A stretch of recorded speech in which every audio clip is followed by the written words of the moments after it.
야담상회를 찾아주신 마님들과 선비님들 감사드리옵니다. 야담상회, 오늘의 몰아보기 한상 차림 지금부터 내어놓겠습니다.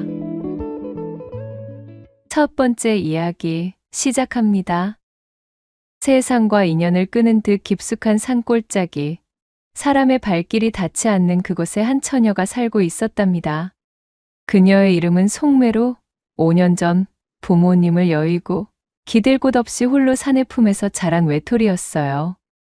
대신 굽이치는 산새와 숨쉬는 듯한 나무들이 그녀의 친구이자 가족이었고, 온갖 희귀한 약초들은 그녀의 스승이자 생명이었지요.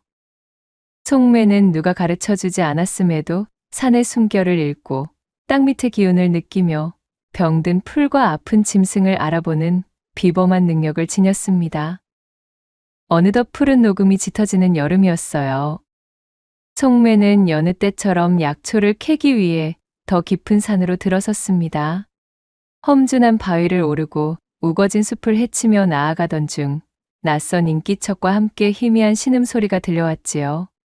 송매는 본능적으로 몸을 숨기고 조심스럽게 다가갔답니다. 바위 아래 쓰러져 있는 이는 젊은 사내였습니다. 고운 비단 도포는 흙투성이가 되어 있었고 창백한 얼굴에는 식은땀이 흘렀습니다. 한눈에 보아도 귀한 집 자제인 듯했지만 그의 숨소리는 위태롭게 끊어졌고 차가운 체온은 생명의 불꽃이 꺼져가는 듯했어요. 송매는 산중을 벗어난 바깥의 사람, 그것도 사내를 마주하는 것은 너무나 오랜만이었습니다. 하여 그녀는 한껏 경계심을 느꼈지만 죽음의 문턱에 선 그의 애처로운 모습에 곧 연민을 품을 수밖에 없었지요. 나으리 괜찮으십니까? 송매는 조심스럽게 다가가 그의 어깨를 흔들었습니다. 사내는 미약하게 눈을 떴지만 초점 없는 눈동자는 그녀를 알아보지 못했지요. 송매는 망설이지 않고 그를 부축하여 자신의 거처로 옮겼습니다. 큼지막한 바위 아래 작게 위치한 초가집은 송매가 산에서 채취해온 온갖 약초들의 향과 기운으로 가득했습니다. 송매는 사내를 눕히고 그의 상태를 살폈습니다. 맥의 상태를 보아하니 본디 앓고 있던 깊은 지병의 영향으로 몸이 쇠약해진 데다 원체 약하던 몸을 돌보지 않고 무리한 산행을 감행한 듯 했지요. 하여 기력이 극도로 소진된 상태였답니다. 송매는 급한데도 우선 기력을 되찾아주는 데에 도움을 주는 약재들을 뒤적거리기 시작했습니다. 때마침 엊그제 산에서 캐온 몇 가지의 귀한 약초들이 있었기에 그것을 정성껏 다려 사내의 입에 넣어주었지요. 밤새도록 그의 곁을 지키며 차가워지는 그의 손을 녹이고 희미한 숨소리에 귀 기울였어요. 며칠 밤낮으로 송매의 간호가 이어졌습니다. 병세가 위중하여 사경을 헤매던 사내는 송매가 다려준 약초와 산속의 맑은 기운 덕분인지 조금씩 생기를 되찾았습니다. 마침내 그의 눈동자에 뚜렷한 빛이 돌아왔고 한참의 시간이 지난 후 그는 자신을 살린 송매의 존재를 인식하게 되었답니다. 아니, 내가 대체 어찌 이러한 곳에, 그대는 누구시오? 몸이 많이 상하셨습니다. 아직은 움직이지 마시고 더 쉬셔야 합니다. 산중에 쓰러져 계신 것을 발견하여 제 거처로 모셨습니다.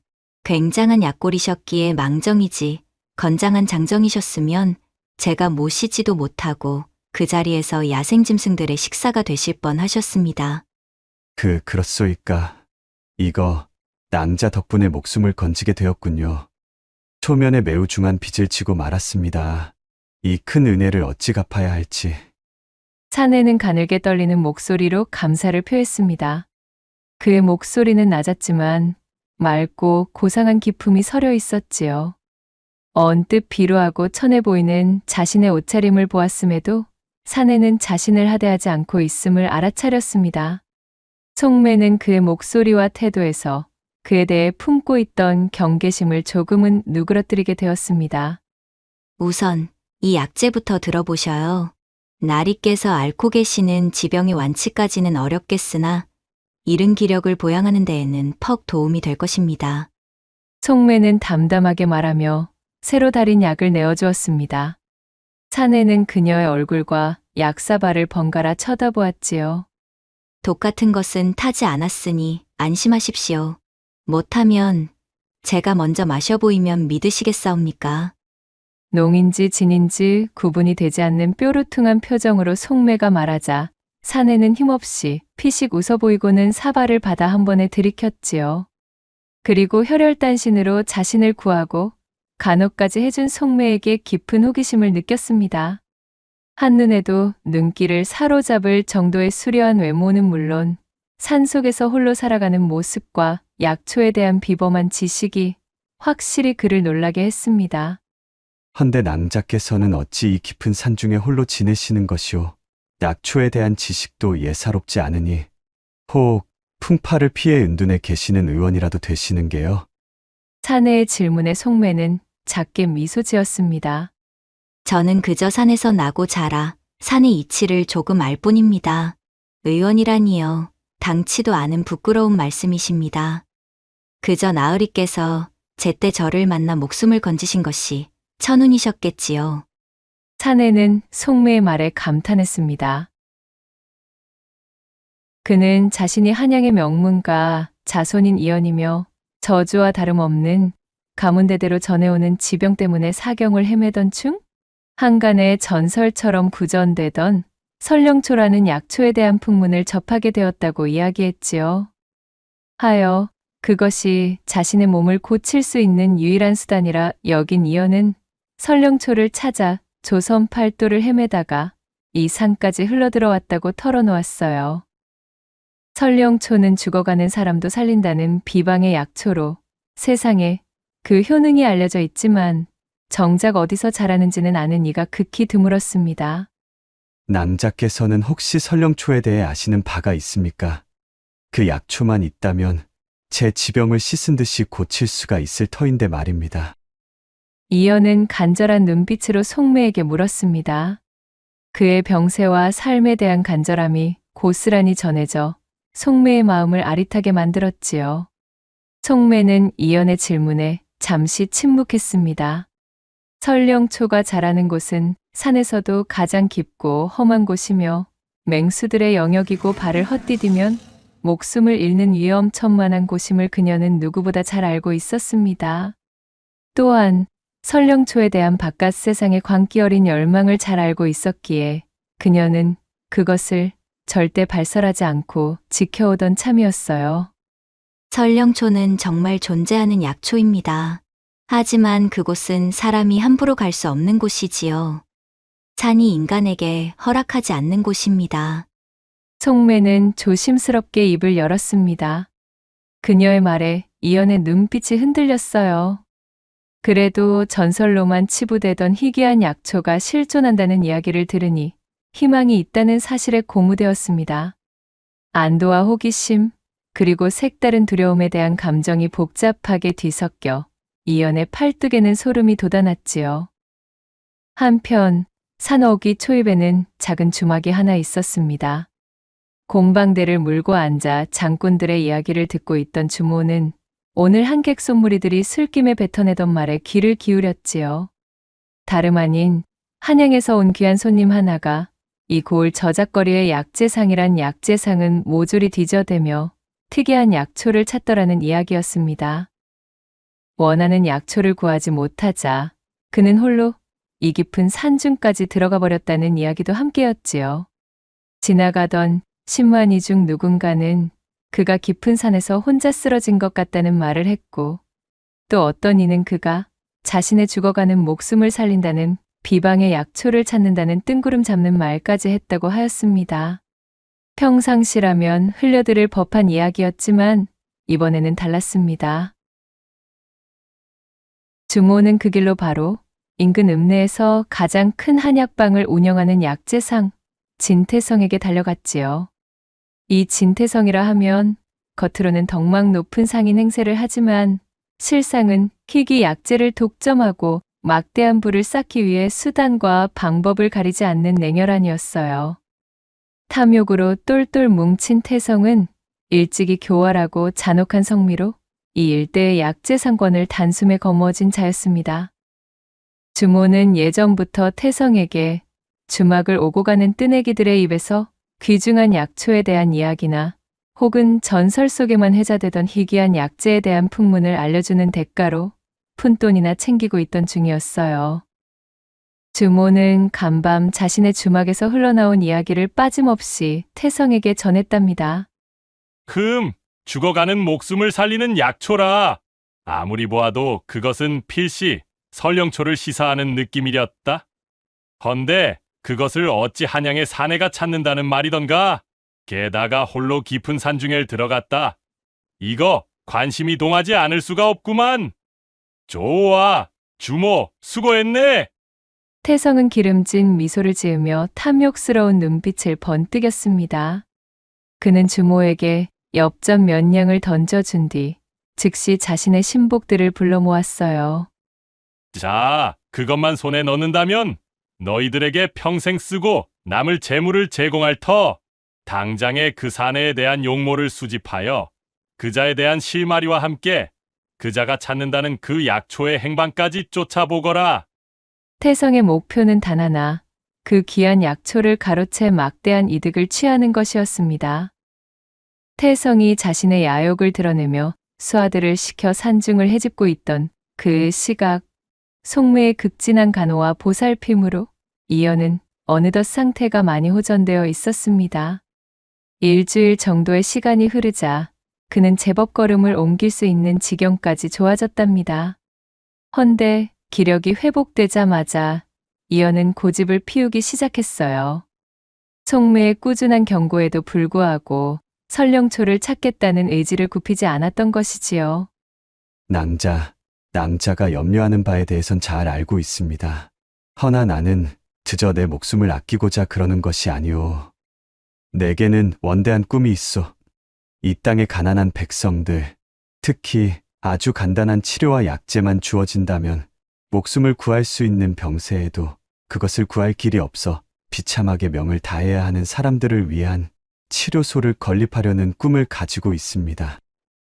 그리하여 적어도 위중하지 않은 병에 쓰러져 가는 사람은 없도록 그들을 구휼하겠다는 꿈이오. 이연은 잠시 숨을 고르고는 이야기를 이어나갔어요. 이제 목전까지 왔는데 내 지병 때문에 이 원대한 포부가 무너져서는 아니 돼요.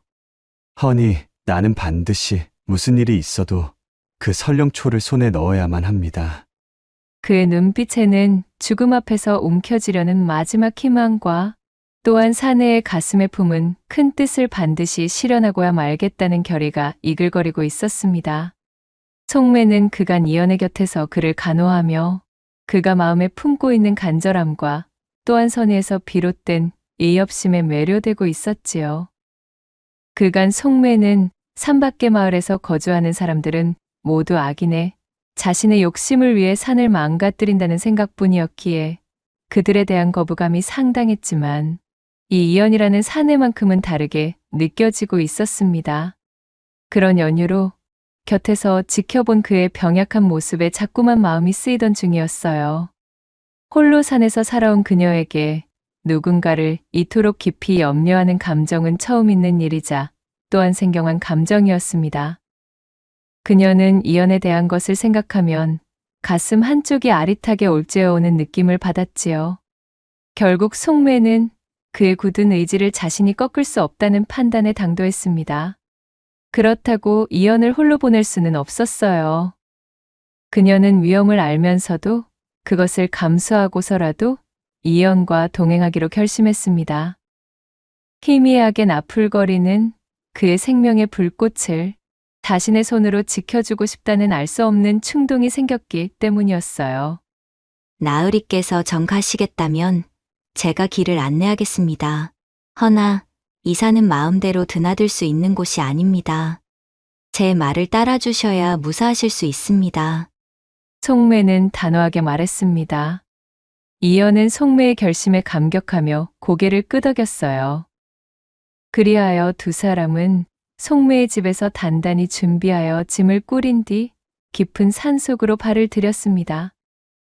산은 어머니의 품처럼 송매에게는 익숙한 곳이었지만 이연에게는 미지의 세계였습니다. 깎아지른 바위와 발목까지 빠지는 습지, 갑자기 나타나는 짐승의 발자국까지 모든 것이 이협으로 다가왔지요. 병약한 이연은 금세 숨이 차오르고 발걸음이 무거워졌습니다. 참으로 낭자는 대단도 하시오. 어찌 그리 걸음이 빠르신 게요. 흡사, 바위 위를 뛰어다니는 다람쥐를 보는 기분이구려. 괜찮으신가요? 제가 대단하다기보다는 나리께서 산에 치고 너무도 병약하신 것이랍니다. 그때마다 송매는 지친 그의 손을 잡아주고 그의 짐을 나누어 들었으며 숨을 고를 수 있는 자리를 찾아주었습니다.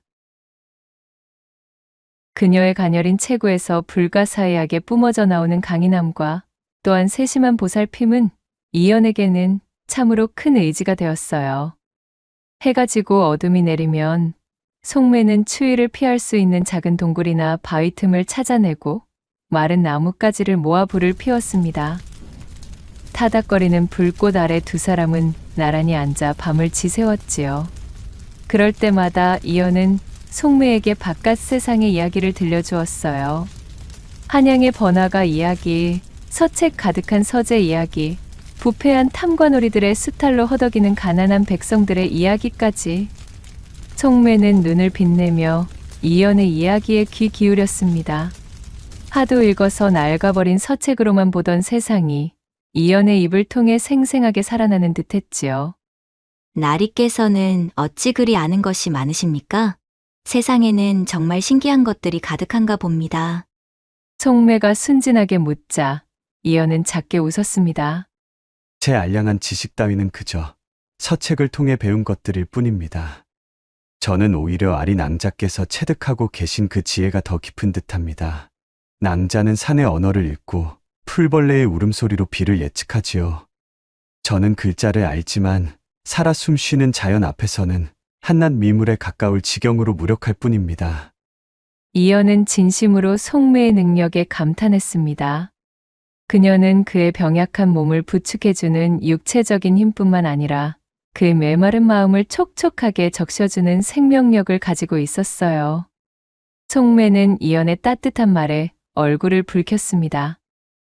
풀벌레가 우는 산중의 밤이 기울 때마다 송매는 이연이 가진 병의 깊이를 느끼며 그가 가슴에 품고 있는 꿈에 대한 간절함에 몹시도 깊은 애틋함을 느꼈습니다. 설령초를 찾기 위해 길을 나서는 동안 병약한 그를 돌보며 그녀의 마음속에는 연민과 연정이 뒤섞인 기묘한 감정이 싹트고 있었어요. 그의 말은 기침 소리 하나에도 가슴이 철렁했고 그의 희미한 미소 하나에 세상이 환해지는 듯했습니다. 낭자 괜찮으시오? 어째 얼굴이 빨간 것이 모닥불에 있기라도 하셨소이까? 무슨 말씀이셔요? 누구의 얼굴이 빨갛다고 그러십니까? 낭자가 지금 본인 얼굴의 색을 보지 못하여 그러시는 것입니다. 산딸기도 그보다는 덜 빨갈 것만 같구려. 이연의 말에 그야말로 새빨갛게 익은 홍시가 되어버린 송매는 가슴팍으로 다리를 끌어안으며 콧방귀를 뀌고 말았습니다. 그렇게 며칠을 산속 깊은 곳으로 들어갔을 때였지요. 달이 높게 걸려있던 어느 날의 밤, 이연의 병세가 갑자기 악화되었습니다. 밤새 고열에 시달리고 기침이 멈추지 않아 숨조차 제대로 쉬지 못했어요. 동굴 안에 누워서 차가운 식은땀에 젖어드는 이연의 모습을 보며 송매는 공포에 질렸습니다. 나리, 괜찮으셔요? 정신을 좀 차려보셔요. 제가 얼른 근방에서 해열에 필요한 약초를 가져오겠습니다. 송매는 한달음에 밖으로 달려나가 해열 효과가 뛰어난 약초를 찾아 헤맸습니다. 어둠 속에서 더듬거리며 약초를 찾아 돌아온 그녀는 약초를 짓지어 이연의 입에 넣어주었어요. 그러나 그는 약초를 제대로 씹어 삼키지도 못하는 상태였지요. 송매는 일말의 망설임도 없이 자신의 입에 약초를 우겨 넣은 뒤 그것을 잘게 씹어 이연의 입에 입맞춤을 하였습니다. 그리고 제 입안의 약초를 이연에게 넘겨주었지요.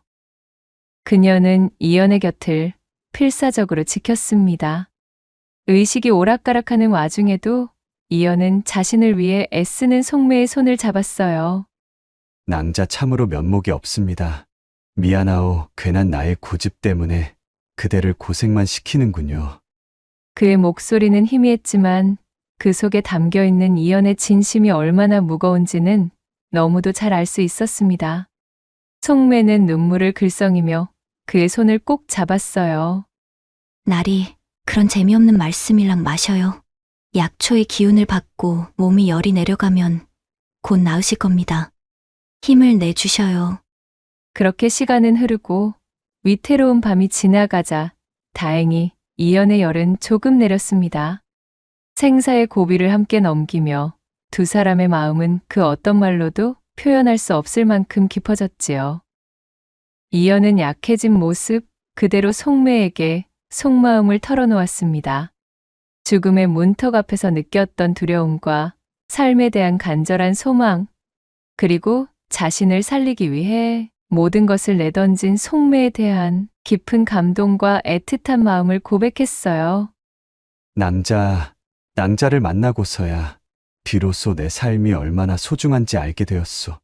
그간 나는 그저 내 원대한 포부를 위한 재료로 내 목숨을 쓸 뿐, 나 자신에 대한 소중함은 모르고 지냈다오. 헌데 낭자 덕분에 나는 세상을 바라보는 눈 자체가 달라지게 되었습니다. 하늘이 제게 쇠약한 몸과 지병을 주셨지만 또한 얄궂게도 낭자라는 소중한 인연도 함께 주시는군요. 만약 제가 살아남는다면 그때의 낭자와 함께 시간을 보내고 싶습니다. 그의 말이 채 끝나기도 전에 기침이 터져 나왔지만 송매는 그의 진심을 충분히 느낄 수 있었습니다. 그의 고백은 그녀의 가슴에 뜨거운 불씨를 지폈어요. 송매는 결국 참지 못하고 이연의 볼 위로 뚝뚝 눈물방울을 흘리고 말았습니다. 그녀는 조용히 이연의 입술에 자신의 입술을 포개었어요. 그리고는 살포시 그의 미약한 숨소리가 들리는 품에 자신의 봉긋한 가슴을 맞대었지요. 이러한 두 사람의 애틋한 시간은 오래가지 못했습니다. 태성은 자신이 보낸 하수인들로부터 이연의 대략적인 행방과 그가 찾는 약초가 실존할 가능성이 높다는 보고를 받았지요. 태성은 눈이 뒤집혔습니다. 뭐라? 죽어가던 놈이 산속에서 버티고 있다고? 게다가 그 옆에 약초꾼을 하던 계집 하나가 붙어 다닌다는 풍문이 들린다는 말이었다. 허면 필시 그 약초꾼 계집이 설령초의 위치를 알고 있을 가능성이 농후하다. 당장 놈들을 찾아내 약초를 빼앗고 그 처녀의 입을 막아라. 아무에게도 이 사실이 알려져서는 안 된다. 태성은 광기에 찬 목소리로 명령했습니다.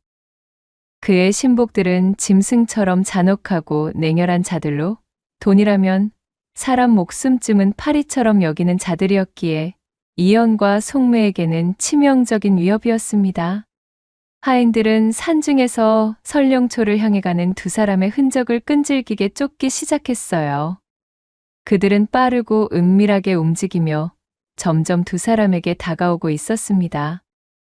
가파른 비탈길을 몇 날 며칠 올랐을까요? 산은 깊어질수록 낯선 기운을 뿜어냈습니다. 나무의 모습은 기괴하게 뒤틀렸고 땅에서는 이름 모를 풀들이 독초처럼 뻗어 있었습니다. 숨을 쉬기조차 힘겨운 험한 여정이었지만 송매는 꺾이지 않는 눈빛으로 이연을 이끌었어요. 이연은 경세로 인해 몇 걸음 옮기지 못하고 밭은 숨을 몰아쉬었지만 송매의 손을 놓지 않았습니다.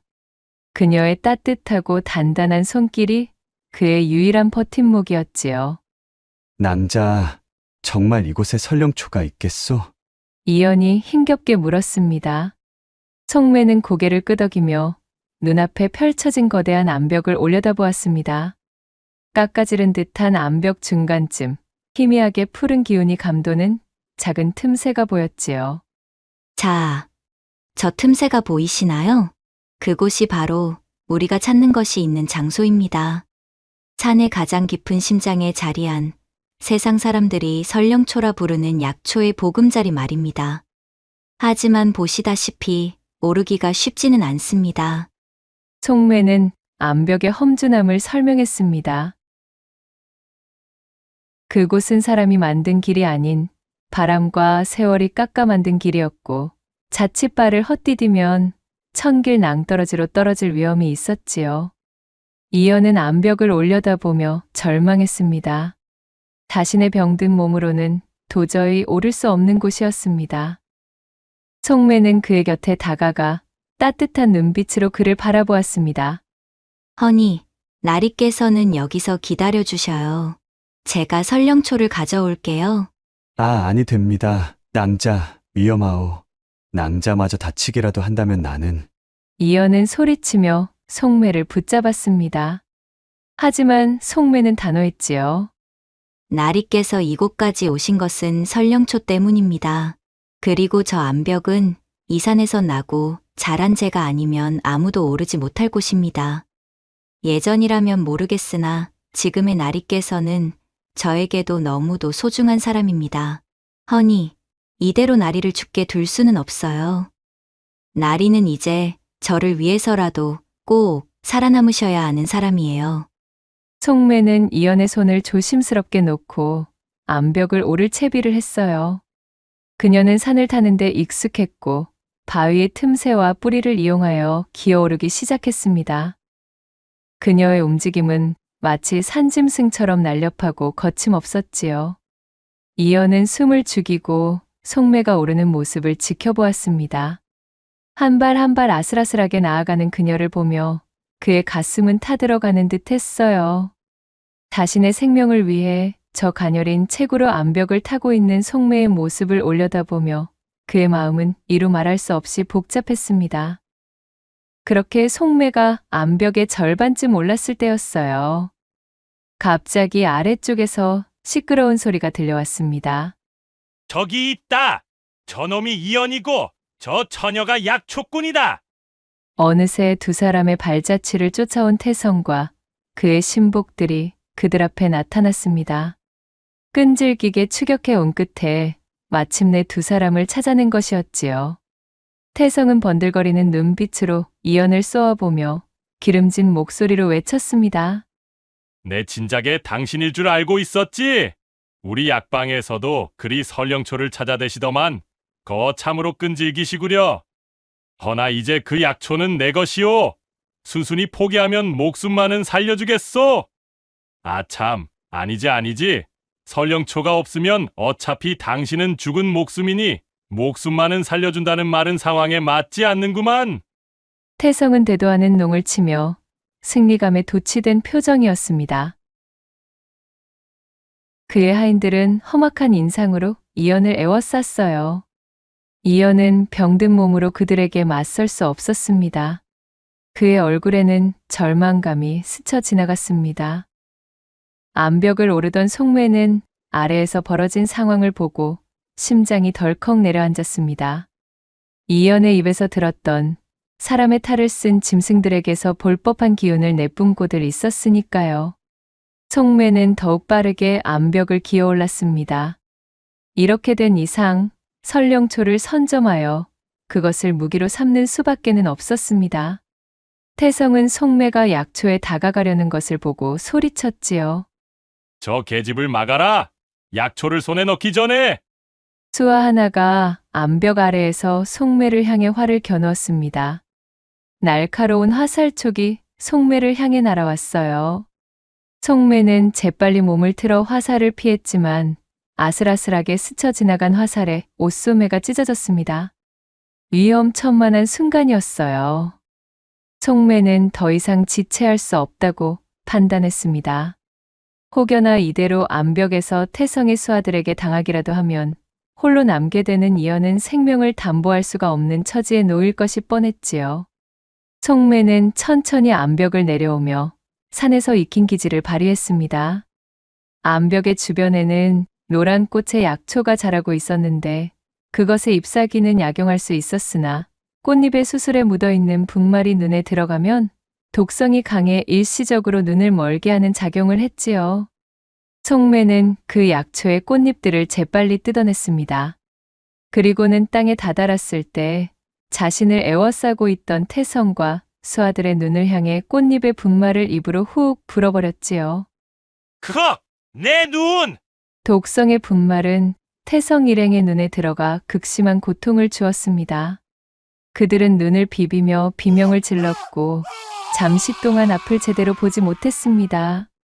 송매는 그 틈을 타 재빨리 쓰러져 있는 이연에게 달려갔어요. 태성과 하인들은 아직 독초 분말의 고통에서 벗어나지 못하고 눈물을 흘리고 있었습니다. 나리, 괜찮으셔요? 자, 이 틈에 어서. 내 이연! 감히 나에게 독을 써! 정령 죽고 싶은 게냐? 태성은 분노하여 칼을 빼들었습니다.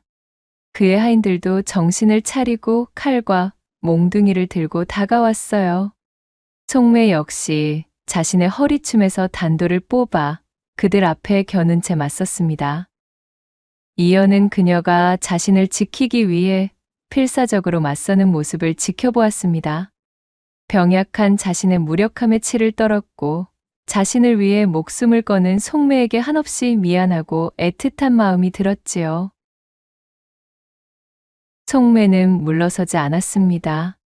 그녀는 주변에 널린 돌멩이와 나무까지 그리고 자신이 알고 있는 산의 모든 지식을 무기로 삼았지요. 그녀는 빠른 몸놀림으로 태성 일행 사이를 헤집고 다니며 마치 날다람쥐처럼 그들의 손목과 발목을 집중적으로 노렸습니다. 또한 그들을 미끄러운 풀이 깔려 있는 곳으로 유인하여 잡아뜨리고 독성이 있는 약초 가루를 던져 혼란을 주었지요. 그녀는 싸움을 배운 적 없었지만 산에서 살아남기 위해 익힌 본능적인 움직임과 예측 불가능한 행동으로 그들을 10분 당황하게 만들었어요. 이런 요사스러운 계집! 태성은 분노하며 칼을 휘둘렀습니다. 송매는 간발의 차이로 칼을 피하고 재빨리 주변의 칡 넝쿨 틈으로 몸을 피했지요. 몸집이 컸던 태성이 넝쿨 사이를 넘으려다 중심을 잃고 비틀거렸습니다. 그때 이연은 마지막 힘을 짜내어 땅에 떨어진 몽둥이를 집어 들었습니다. 그는 비틀거리며 태성의 뒤를 노렸어요. 태성은 이연이 자신에게 달려드는 것을 눈치채지 못했습니다. 이야하! 이연이 있는 힘껏 몽둥이를 휘둘렀습니다. 몽둥이는 태성의 뒤통수를 강타했고 태성은 고통스러운 비명을 지르며 쓰러졌습니다. 자신이 휘두른 힘에 못 이겨 이연 역시 바닥에 나뒹굴고 말았지요. 나리! 송매가 깜짝 놀라 이연에게 달려갔어요. 독초가 들어가 보이지도 않는 눈으로 송매와 싸움을 하며 손과 발을 크게 다친 수아들은 태성이 쓰러지며 내지른 비명 소리를 듣자 겁을 집어먹고 도망치기 시작했지요. 저 요사스러운 날랜 몸집의 여인에게 이름도 들어보지 못한 약초의 당의 곤욕을 치르고 싶지는 않았으니까요. 게다가 일이 완수되기 전에는 제대로 품을 쳐줄 수 없다며 태성이 구두 세기질을 버리지 않았던 것이 화근이었습니다. 제대로 받지도 못한 돈 때문에 더 이상 위험을 감수할 만큼 그들의 충성심이 대단한 것은 아니었지요. 송매는 쓰러진 이연을 부축했어요. 그러자 이연이 희미하게 눈을 뜨고 송매를 바라보았습니다. 힘없이 씩 웃는 그의 얼굴을 보고 송매가 한시름 덜었다는 표정으로 한숨을 내쉬었습니다. 낭자 덕분에 내가 또 한 번 목숨을 구하는구려. 어쩜 그리도 날쌔시오. 장정 여럿을 홀로 상대하다니 참으로 낭자라는 사람은 대단하기 그지없군요. 참으로 무모하기 짝이 없으십니다.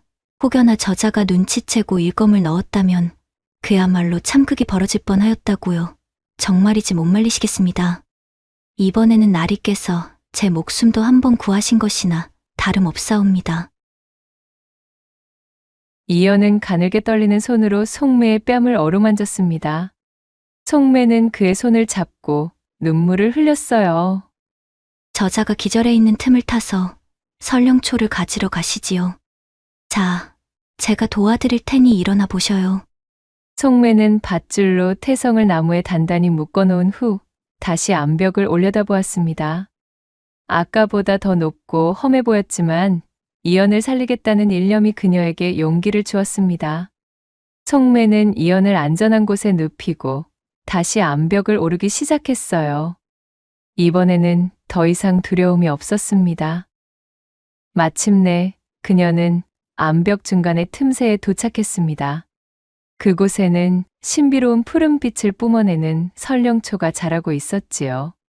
송매는 조심스럽게 설령초를 캐내어 품속에 소중히 갈무리한 후 후들거리는 다리를 추스리며 이를 악물고 암벽을 내려왔습니다.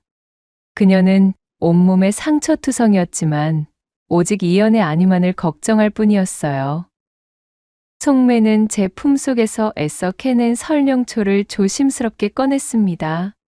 푸른 기운이 감도는 신비로운 약초는 어둠 속에서도 희미하게 빛나는 듯했습니다.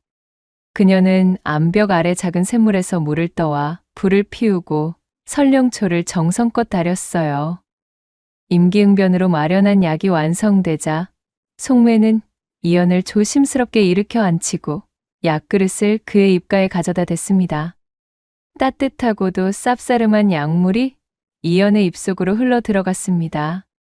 약초의 기운이 온몸에 퍼지는 것을 느끼며 이연은 생명력이 다시 솟아나는 듯한 강렬한 기운을 느꼈어요. 약을 다 마신 후 이연은 깊은 숨을 몰아쉬었습니다. 오랫동안 짓눌렸던 가슴이 비로소 시원해지는 듯했지요. 그의 얼굴에는 조금씩 혈색이 돌기 시작했고 그의 눈빛은 더욱 또렷해졌습니다. 그는 자신을 물끄러미 바라보는 송매의 손을 잡았습니다. 그녀의 손은 약초를 캐고 자신을 부축하느라 상처투성이었지만 이미 이연에게는 세상 어떤 보물보다도 귀하고 따뜻하게 느껴지는 순간이었답니다. 낭자, 온몸에 기력이 다시 돌고 있소이다. 효과가 있는 듯합니다. 이연은 감격에 찬 목소리로 말했습니다. 그의 눈가에는 뜨거운 눈물이 맺혔습니다. 송매 또한 그의 말에 눈물을 글썽였어요. 두 사람은 서로를 얼싸안으며 기쁨의 울음을 터뜨렸지요. 그렇게 두 사람은 온갖 우여곡절을 겪으며 죽을 고비를 넘긴 끝에 사이좋게 하산하여 송매의 집으로 돌아왔습니다. 설령초의 효능은 실로 신비로웠어요. 며칠이 지나자 이연은 거짓말처럼 기력을 회복하기 시작했습니다. 예전에 병약했던 모습은 온데간데 없고 건강하고 늠름한 사내의 기운이 되살아났습니다. 그는 송매의 보살핌 속에서 완전히 다른 사람이 되어가는 것을 느꼈어요. 이연은 건강을 완전히 회복한 후 한양으로 돌아갈 채비를 했습니다. 낭자, 이제 한양으로 돌아가야 할 때가 된 듯 싶습니다. 나를 위해 모든 것을 내던진 낭자에게 이 은혜를 어찌 갚아야 할지 모르겠소. 우리를 쫓던 자가 앙심을 품고 우리를 추격할지도 모르니 저와 함께 한양으로 떠나지 않으시겠습니까? 한양으로 돌아가 몸을 완전히 회복하고 모든 일을 정리한 뒤 낭자를 세상 가장 귀한 여인으로 맞이하고 싶습니다. 이연은 가슴속 깊이 품어왔던 진심을 고백했습니다. 송매는 그의 고백에 눈물을 쏟았지요. 평생 홀로 산속에서 살아온 그녀에게 따뜻하고 진실된 이연의 다짐은 세상 전부와 같았어요. 나으리, 저 또한 나리를 연모합니다. 하지만 저는 제 평생을 이 산에서 지낸 사람입니다. 이곳에서는 쓸모가 있는 사람이지만 이런 제가 당장 한양에 간다면 전 어릿광대가 될 뿐이에요. 나리와 함께라면 어딘들 따라 나서지 않겠냐마는 그렇다고 하여도 제가 나리의 발목을 잡는 사람이 되고 싶지는 않습니다. 허니, 저는 일단 여기서 나리가 돌아오실 때까지 천천히 그날을 기다리며 준비해두겠습니다. 완강히 거절하는 송매의 말에 이연은 어쩔 수 없이 고개를 끄덕였습니다. 두 사람은 애틋한 마음으로 서로에게 잠시의 이별을 고했지요. 이연은 송매에게 자신의 가문 문양이 새겨진 작은 놀이개를 건네며 이것을 증표 삼아 꼭 돌아오겠다고 약속했습니다. 송매는 눈물 젖은 얼굴로 놀이개를 받아 품에 안았어요. 이연이 산 아래로 내려간 뒤 송매는 다시 홀로 남겨졌습니다. 하지만 이제 그녀는 예전처럼 외롭지 않았습니다. 이연과의 추억과 그의 약속이 그녀의 마음을 따뜻하게 채워주었지요. 그녀는 이연이 남기고 간 놀이개를 부적처럼 품고 약속의 날을 기다리며 더욱 열심히 약초를 캐고 산을 돌보았어요. 또한 한양으로 떠날 채비 역시 잊지 않았습니다. 속매에 매섭던 눈빛은 이제 부드럽게 깊어졌고 또한 그녀의 마음은 언제나 이연이 향한 한양을 향해 있었답니다. 한편 탐욕에 눈이 멀었던 태성은 비참한 최후를 맞고 말았습니다. 이연과 속매는 태성의 수하들이 다시 와 그를 데려갈 것이라 생각하여 태성을 그대로 나무에 묶어둔 채로 하산했던 것이지요. 하지만 속매와 이연에게 입은 상처는 생각보다 깊었고 게다가 그가 희귀 약초를 가로채려다 실패하고 신복들까지 잃었다는 소문이 읍내에 퍼지면서 그의 명성과 신뢰는 땅에 떨어졌지요. 돈벌이에만 급급했던 그의 실체가 드러나면서 사람들은 그에게 등을 돌렸습니다. 아무도 산중 깊숙한 곳까지 그를 구하기 위해 발벗고 나서는 사람이 없었어요. 그렇게 깊은 산중의 밤, 야생짐승들의 울음소리를 들으며 고통 속에서 몸부림치던 진태성은 자신이 그토록이나 탐했던 재물이 정작 가장 중요한 순간 아무것도 하지 못함을 깨닫고는 허망해했습니다. 결국 그는 비루한 모습으로 객사하여 탐욕의 끝이 얼마나 비참한지를 보여주기도 전에 산짐승들의 먹이가 되고 말았습니다. 계절이 몇 번 바뀌고 산에는 다시 푸른 녹음이 짙어졌어요. 속매는 매일같이 산 어귀를 바라보며 이연을 기다렸습니다. 그리고 마침내 그녀가 그토록 기다리던 날이 찾아왔어요. 저 멀리 산길을 따라 한 사내가 걸어오고 있었습니다. 늠름한 풍채에 건강한 기운이 넘치는 그는 예전에 병약했던 이연과는 전혀 다른 모습이었지요. 속매는 한눈에 그를 알아보았습니다. 가슴이 벅차올라 숨조차 제대로 쉬지 못했지요. 날이 속매는 이연에게 달려갔습니다. 이연은 환한 미소를 지으며 그녀를 품에 안았습니다. 낭자, 참으로 오래 기다리셨소. 접니다. 약속대로 제가 돌아왔습니다. 어디, 그 어여쁜 얼굴 좀 내게 보여주시구려. 두 사람은 말없이 서로를 품에 안고 눈물을 흘렸습니다. 기나긴 기다림과 애틋한 그리움이 한순간에 녹아내리는 순간이었습니다. 이연은 이제 건강을 완전히 회복한 상태였답니다. 그는 산속에서 속매와 함께 겪었던 일들을 통해 그는 진정한 삶의 가치와 행복이 어디에 있는지를 깨달았던 차였어요. 그는 가문의 반대를 무릅쓰고 산골 처녀인 속매를 아내로 맡기 위해 이곳으로 돌아왔습니다. 두 사람은 산속에 아담한 집을 짓고 함께 살았어요. 이연은 속매에게 바깥 세상의 지식이 담긴 책과 학문을 가르치고 속매는 이연에게 산의 지혜와 약초의 신비를 가르쳤지요. 이연은 자신의 지식과 선량함을 바탕으로 마을 사람들을 돕고 속매는 자신의 약초 지식으로 병든 이들을 치유했습니다. 탐욕과 거짓으로 얼룩진 세상의 풍파 속에서도 산의 순수함과 두 사람의 진실된 사랑은 변치 않았습니다. 이연과 속매는 서로에게 의지하며 산처럼 깊고 변치 않는 사랑을 나누었고 이후로도 그들은 오래오래 행복하게 살았다는 후문이 전해지고 있사옵니다. 두 번째 이야기 시작해 볼게요. 옛날 옛적 늑봉과 문택이라는 이름의 두 사내아이가 있었습니다. 늑대처럼 날렵한 눈매의 늑봉과 달빛처럼 은은한 분위기의 문택은 앞뒷집 장독대 사이로 난 좁은 길만큼이나 가까운 사이였지요. 서당 훈장님의 회초리도 여름날 개울가의 미꾸라지도 가을날 감나무의 홍시도 이 두 사람에게는 언제나 함께 나누는 추억이었어요.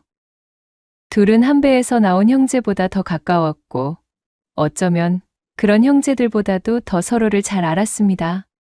서로의 숨소리만으로도 기분을 알아챌 수 있었고 눈빛만 봐도 무슨 생각을 하는지 읽어낼 수 있었지요. 그렇게 세월을 공유하며 시간을 쌓아가 두 사람이 17이 되던 해였습니다. 솜털이 보송보송한 소년의 얼굴에 거뭇한 수염이 돋아나기 시작할 무렵 늑봉은 커다란 결심을 하게 되었어요.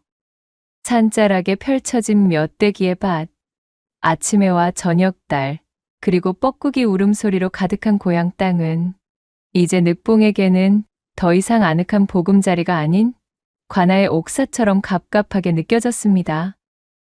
늑봉은 이 작은 세상에 자신의 꿈을 가둘 수 없다며 넓은 세상으로 나가겠다고 선언했지요.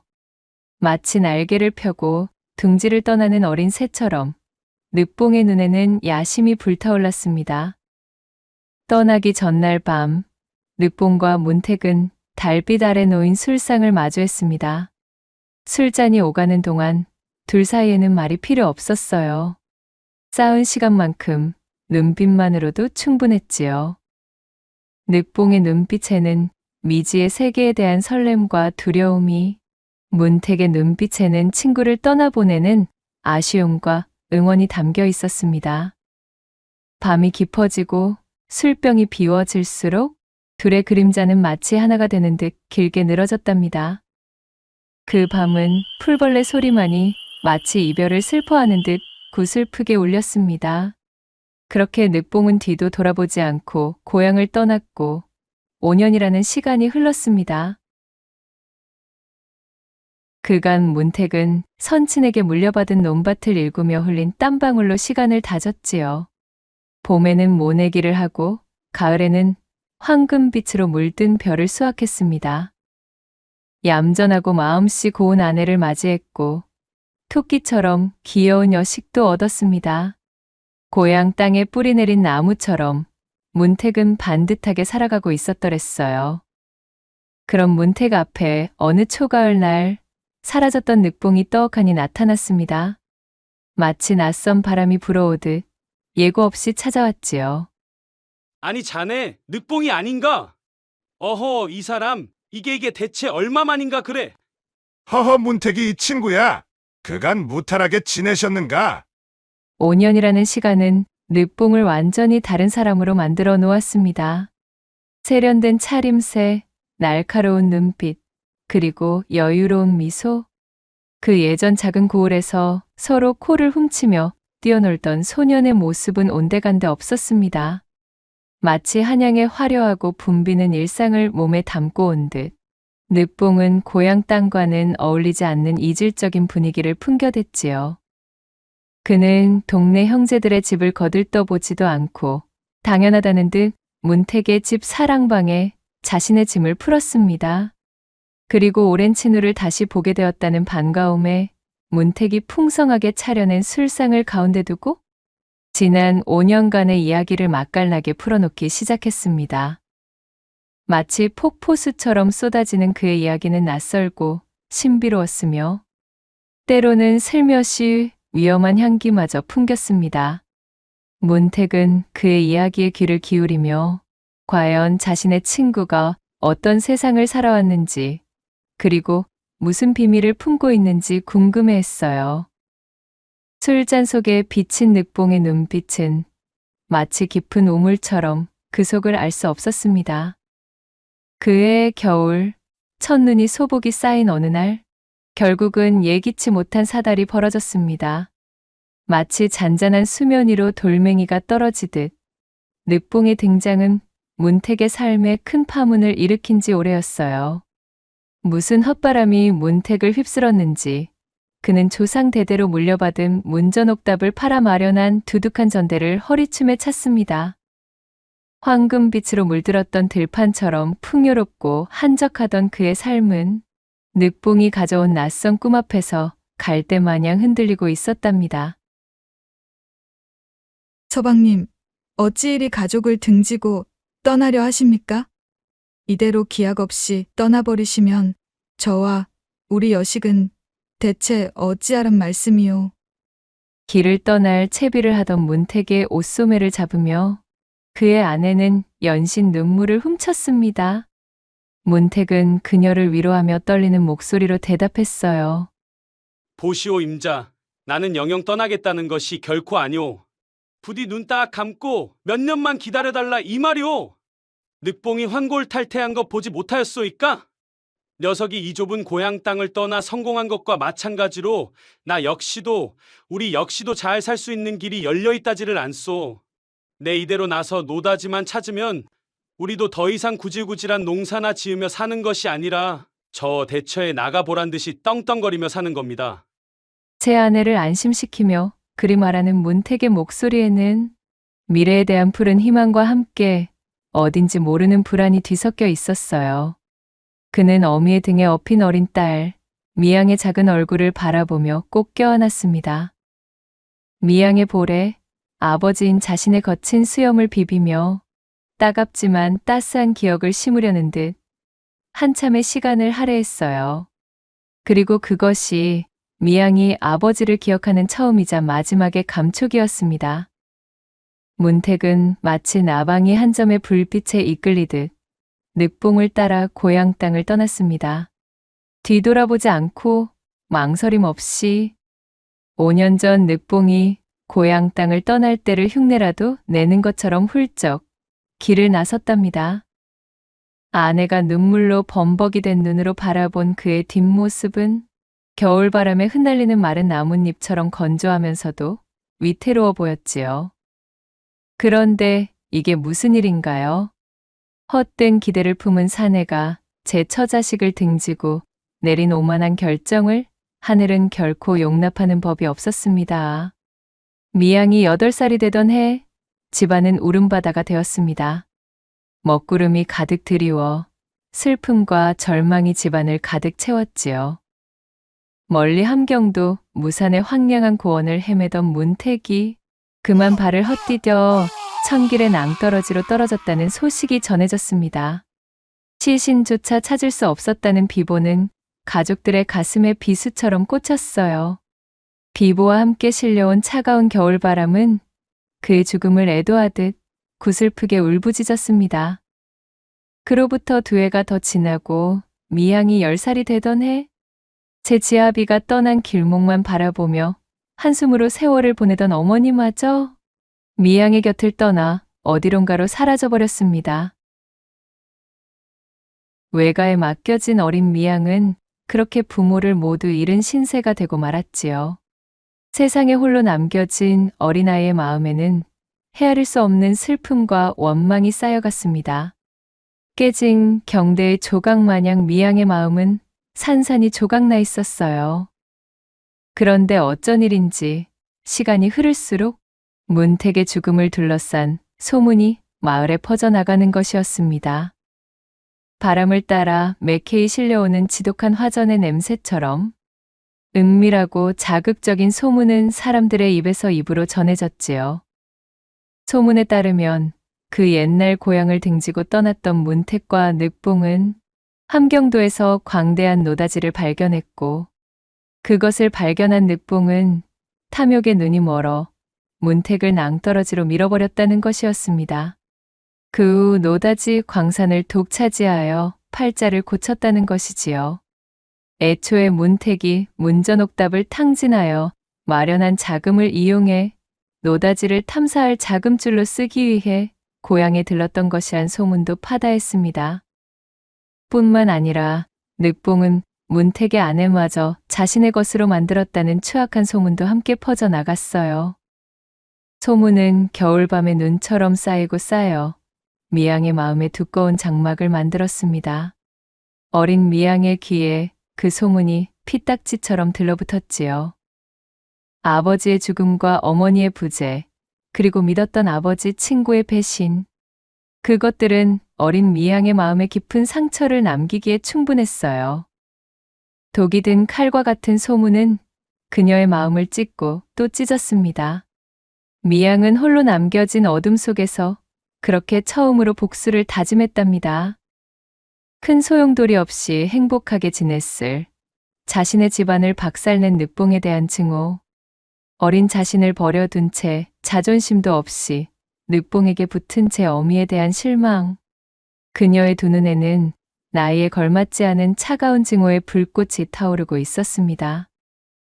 외할머니와 살던 미양이 더욱 나이가 차자 그녀는 또래의 사내 녀석들이나 하는 일에 앞장서며 힘을 키워나갔어요. 자신을 거두느라 노년의 고생이 많은 외할머니에게 보은하기 위해 그리고 먹고 살 궁리를 해결함과 동시에 복수를 위한 발판으로 사용할 목적으로 외할머니의 친척이 운영하는 대장간에 들어가 시동으로 허드렛 일을 하고 있었지요. 미양의 전후 사정을 모두 알고 있던 대장간직의 영감은 계집을 시동으로 들인다는 주변의 비웃음도 아랑곳 없이 미양을 받아주었습니다. 그러던 어느 날 도끼를 쥐어들고 산으로 올라간 미양이 대장간에서 사용할 나무를 하고 있었습니다. 시원스러운 도끼질로 한창 나무를 패고 있는데 문득 등 뒤에서 검은 두루마기와 복면을 갖춘 낯선 사내가 나타나 시퍼런 단검의 칼끝을 미양의 목에 대고는 낮게 으르렁거리는 것이었어요. 계집, 지금부터 내 말을 잘 듣거라. 고민할 필요도 없이 너는 이 자리에서 바로 죽은 목숨이다. 그렇게만 되뇌이며 살면 되는 것이야. 나는 내 칼에 어린 계집의 피를 묻히기는 싫은 사람이니 이 길로 너는 멀리 도망을 치거라. 앞으로 네 외할미와는 연락도 하지 말고 네가 버젓이 살아있다는 것이 알려지면 너도 죽고 나도 죽는 것이니 아령을 베푼 내 선의를 후회하게 만들지 않기를 바라마.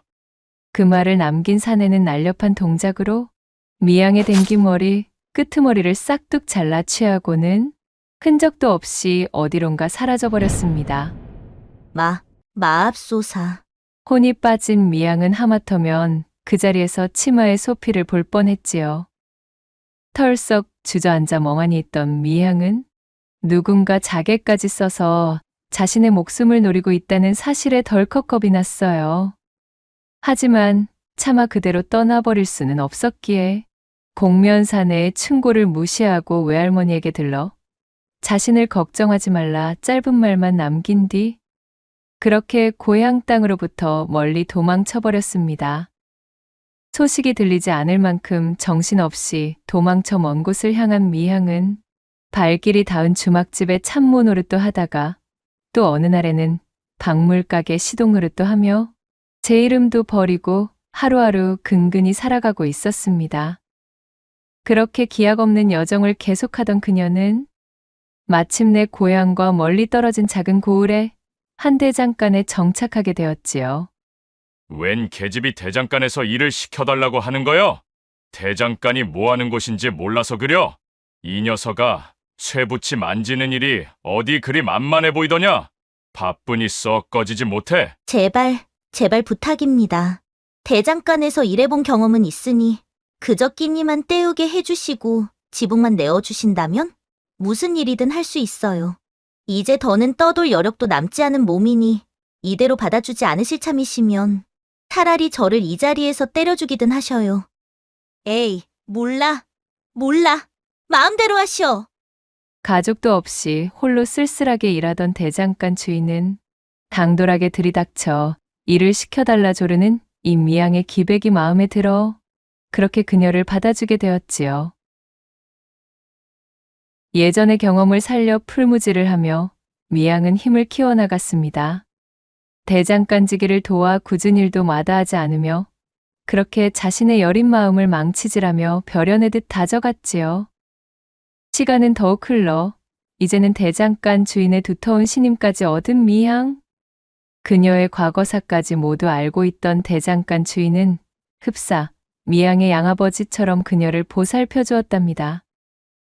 햇살이 쨍쨍하던 어느 날 풀무지를 하다 말고 땀을 훔치던 미양이 대장간 주인에게 물었어요. 아재, 헌데 그 남자는 어찌하여 나를 죽이려 했을까요?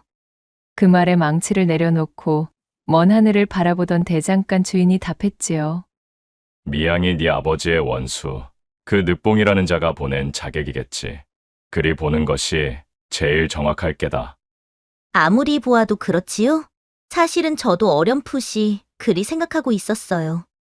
노다지를 발견한 후 우리 아버지를 낭떠러지에서 떼밀어 죽였다는 소문이 파다히 도니 아마도 그 씨인 나를 가만히 두는 것은 불안했겠지요. 내가 만약 사내였으면 진즉에 나를 없애버리러 왔을 거예요. 성장하여 제 아비 원수를 갚겠다 설치면 골치 아프니까. 계집이니 만만히 보고 그저 자객을 보낸 것이겠죠. 덕분에 목숨을 건사하고 또한 나같이 착하디 착한 대장간 주인을 만나 제법 훌륭한 대장간 시동이 되었으니 이 또한 팔자 아니겠느냐? 참네, 아재만큼 지독한 스승이 어딨다고? 하루 종일 어찌나 잔소린지. 아주 풀무질보다 그놈의 잔소리 때문에 더 죽겠는걸. 미양의 귀여운 투정에 대장간 주인이 껄껄 이를 드러내며 웃었고 미양은 골똘히 생각에 잠기더니 다시 입을 열었답니다. 헌데 아재, 그 자객은 어찌하여 나를 살려주었을까요? 아직도 그것이 가장 궁금해요. 미양의 물음에 대장간 주인은 긴 한숨을 쉬고는 답했어요.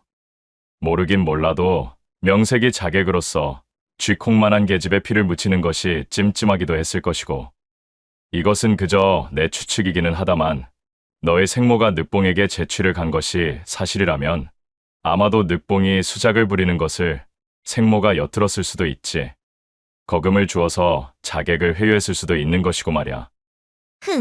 나를 버리고 떠나놓고 그런 어미의 노릇이나 할 생각이 과연 들었을까요? 얘야, 미양아, 그것은 모르는 일이다. 천륜과 인연이라는 것이 어디 그리 말처럼 쉬운 것이겠누. 너만 하더라도 일이 흘러들어 내 밑에서 일하고 있을 줄 낸들 미리 알았겠느냐? 대장간 주인이 희죽 웃으며 말했고 미양은 씁쓸한 얼굴로 고개를 끄덕였습니다. 그녀는 대장간에서 곁눈질로 배운 대로 쉬는 시간 틈틈이 호미를 불에 달궈 단검을 만드는 연습을 게을리하지 않았습니다. 하도 미양이 네 녀석이 성화이기에 내 기술을 전수는 해준다마는 과연 이것이 잘하는 짓인지는 모르겠구먼. 이 녀석아, 지금은 귓구녕에 들어오지도 않겠지만 원수를 원수로 갚으면 너도 같은 인간으로 전락하고 마는 게야. 아재, 그게 대체 무슨 소리예요? 나는 반드시요. 예? 언젠가는 반드시 제가 직접 만든 이 단검으로 늑봉 그 빌어먹을 작자의 염통에 깊숙이 복수를 해줄 것이라 이 말입니다. 아무리 아재일지라도 그것만은 막으려 하지 마셔요. 물론 지금은 네 마음속의 분노가 커 그렇게 생각하겠지만은 아이 참, 아재! 미양을 걱정하며 입이 닳도록 충고하는 주인의 태평한 말이 분노로 일그러져 있던 미양의 귀에 들어올 턱이 없었습니다. 그러던 중 복수 말고는 다른 곳에 시선을 둘 일이 없던 미양에게도 산뜻한 봄내음 물씬한 새로운 인연이 닿게 되었습니다. 대장간에 주문이 들어왔던 농기구들이 완성되어 이를 수레에 싣고 배달하던 그녀의 앞에 웬 사내 하나가 떡하니 등장하게 된 것이었어요. 번듯한 기와집 대문을 직접 열고 나와 농기구들을 받은 사내의 이름은 제적으로 그는 미양을 보자마자 깜짝 놀라며 물었습니다. 아니, 이 무슨 신비한 경우요? 조선 땅에서 여인이 대장간에 몸을 담고 있는 경우도 있었소이까? 그러자 기분이 상한 미양이 쏘아붙이듯 대답했지요. 머스매구 여시개고 간에 거 주문한 술부치만 잘 만들면 되는 일 아니오? 어째 나를 향한 그 눈알이 계집이랍시고 딴지라도 걸듯한 모양새요? 흉흉한 미양의 대답에 제적은 오해라는 듯 대꾸했습니다. 어허, 이 사람 참. 내 그런 의미로 한 말이 아니오. 그저 말 그대로 좀체 없는 일을 눈으로 보았으니 신기하여 꺼낸 말이었다오. 내 언사의 기분이 상하였다면 내 사과하겠소. 유연하게 사과하며 사람 좋은 웃음을 펼치는 제적을 바라보던 미양은 입술을 삐죽이며 마지못해 사과를 받아주었습니다. 이후로도 제적은 자신의 앞으로 소유한 많은 농지에 소작이라도 놓는지 때마다 심심찮은 농기구와 철기구 물량을 주문했어요. 그러면서 배달은 꼭 미양이 와주었으면 좋겠다는 사족을 붙였지요. 발주한 물건이 완성될 때마다 미양은 씩씩 콧김을 뿜으며 무거운 수레를 끌고서 제적의 집까지 배달을 하게 되었고 힘들어 죽겠네 진짜. 왜 매번 날더러 가져오라 그러는 것이오? 이거 참말로 가냘픈 아녀자 취급을 너무 안 하셔도 문제구만. 그때마다 제적과 이런저런 대화를 나누며 티격태격하다 보니 두 사람은 금세 친분을 쌓게 되었어요. 처음 제적을 마주하며 미양이 느꼈던 첫인상에 비해 이 제적이라는 사내는 꽤나 매력이 넘치며 또한 학식이 대단한 것이었지요. 그간 저기를 불태우며 나를 세우고 살던 자신이 이 제적과 대화를 하면 어느새 습기를 머금은 지푸라기처럼 눅눅해지는 것을 느꼈습니다. 약해지는 것이 싫었고 약해 보이기도 싫어 악착같이 지내왔지만 막상 그러한 느낌을 받으니 어쩐지 편해지는 기분이 들었지요. 혼인도 하지 않은 제적은 미양과는 3살의 나이 터울을 지녔었으나 원체 채통 차리는 것을 싫어하는 성미였던 데다 또한 미양의 괄괄한 성미를 귀엽게 여긴 통에 언제부터인가 미양은 제적을 그냥 오라버니라 호칭하기 시작했어요. 장난스레 몇 마디 오고 가던 주제들은 날이 가면 갈수록 점점 더 무게가 생겼고 이윽고는 서로 가슴 깊숙한 곳에 묻어두고 있던 비밀과 아픔마저 공유하는 것이었지요. 제적은 미양이 조심스럽게 꺼낸 제 과거에 대한 사연들을 듣고는 자신 역시도 아버지가 굳게 믿던 친구에게 호되게 당해 복수심이 불타오르던 때가 있었다며 그 마음이 무엇인지 10분 이해할 수 있다는 말을 하지 않겠어요? 어쩐지 오라버니를 처음 보았을 때부터 온몸에서 고생 끝에 이 자리까지 선 듯한 냄새를 풀풀 풍기시더니만 역시 사연이 있는 사내셨구만. 허허, 미양이 네가 꽤 제대로 보았구나. 기왕 일이 된 거 그 사연이나 좀 더 자세히 말해줘 보셔. 오늘은 어차피 배달 끝나면 들어가 쉬기로 주인아재랑 이야기가 다 끝났으니까 어디 느긋하게 오라버니 사연이나 한번 들어보겠수. 이에 제적은 씁쓸한 미소를 머금고는 자신에 대한 이야기를 시작했지요. 본디 제적은 뼈대 있는 집안에서 태어났으나 6살 때 모친을 기근으로 여의고 부친은 화병으로 드러눕게 되었습니다. 그러던 어느 날 부친과 의형제를 맺은 염참봉이 강을 건너 문병을 온 것이었지요. 두 사람은 염참봉의 딸과 제적을 나이가 차면 혼인시키기로 굳게 약조한 사이였습니다. 이 사람아, 꼴이 이게 무언가 그래? 허허, 여보게 염참봉, 내가 이대로 황천을 건너거들랑 우리 제적이를 부디 자네가 좀 맡아주시게나. 아들내미 걱정이랑 마시고 일단은 몸부터 좀 추스리시게. 두 사람은 서로 손을 굳게 잡으며 친분을 과시하듯 침울한 위로를 나누었지요. 그로부터 한 달이 지나 제적의 아버지는 약속이라도 한 듯 이승을 하직했습니다. 크나큰 슬픔을 느낄 새도 없이 제적은 아버지의 유언대로 염참봉네 집으로 들어가 신세를 지게 되었어요. 선친의 의형제라 자부하던 염참봉은 6살짜리 제적의 거처를 하인들이나 쓰는 행랑으로 정해주는 것이었답니다. 행랑채에 기거하게 된 제적은 마당도 쓸고 잔심부름도 하며 눈칫밥을 먹지 않으려 애썼습니다. 이것저것 부지런히 일하며 밥값을 해오다가 어느 날 근처 서당에서 학동들이 나오는 모습을 물끄러미 바라보고는 염참봉에게 자신도 서당에 가서 글을 배우고 싶다며 청을 올리게 되었어요. 뭐시라고? 이놈아, 네가 글은 배워서 어디에 써먹을 테냐? 너는 잠자코 우리 집에서 일하면서 네 나이 16이 차면 나의 사위가 돼 우리 집 살림을 꾸려가야 하는 법이요. 생각을 해보아라. 내가 아들이 있더냐 양자가 있더냐. 내가 없으면 바로 네가 이 집의 주인이 되는 거야 이놈아. 그러니 글공부 같은 한심한 소리 말고 열심히 일이나 하거라. 염참봉은 이런 사탕발림으로 어린 제적을 집안의 머슴처럼 부려댔어요. 순진하던 제적은 염참봉의 그 약속만을 믿고 뼈가 부서져라 일하고 또 일했습니다. 그렇게 조실부모한 제적이 고사리 같던 손에 물집과 굳은 살을 쌓아 올리며 시간을 채웠고 어느덧 선친의 의형제 염참봉네 집에 들어온 지 꼬박 10년이 되었지요. 16이 된 제적은 염참봉의 딸과 혼례를 올릴 바로 그 해가 되었음에 기뻐했습니다. 입춘이 지난 따뜻한 봄의 어느 날 염참봉은 제적에게 뜬금없는 심부름을 하나 시키는 것이었어요. 야 이놈아, 너 말이다. 오늘 내 심부름으로 황달제에 잠시 다녀와야 쓰겠다. 그 말을 들은 제적은 깜짝 놀라고 말았지요. 아니 어르신, 황달제라뇨? 그 고개는 산적이 활개를 치기로 악명 높은 고개 아닙니까? 그 사내놈이 것부터 집어먹기는 쓸데없는 걱정할 필요가 전혀 없다 이놈아. 내가 건네주는 이 서찰과 물건을 가지고 황달제 꼭대기로 올라가면 나와 약조한 사람이 기다릴 것이요. 부지런히 걸으면 아마 내일쯤 그곳에 당도할 수 있을 것이요. 네가 다녀오는 대로 우리 딸과 혼인할 준비를 서두르고 있을 테니 싸게 다녀와.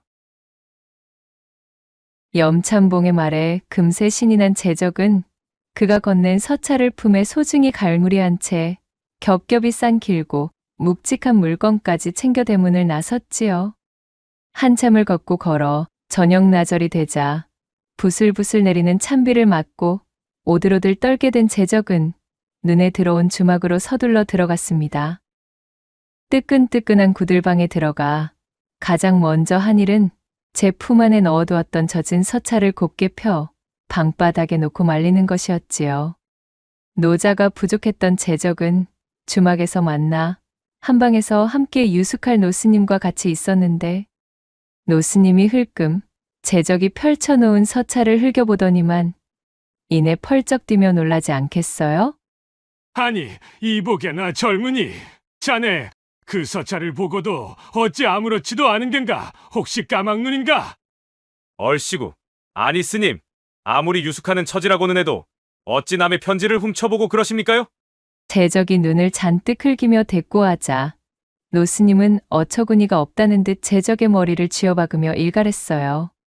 이런 아둔한 사람 같으니 이 서찰에 써진 글씨를 내가 읽어줄 터이니 그런 맹랑한 소리를 하기 전에 한번 드러나 보라 이 말이네.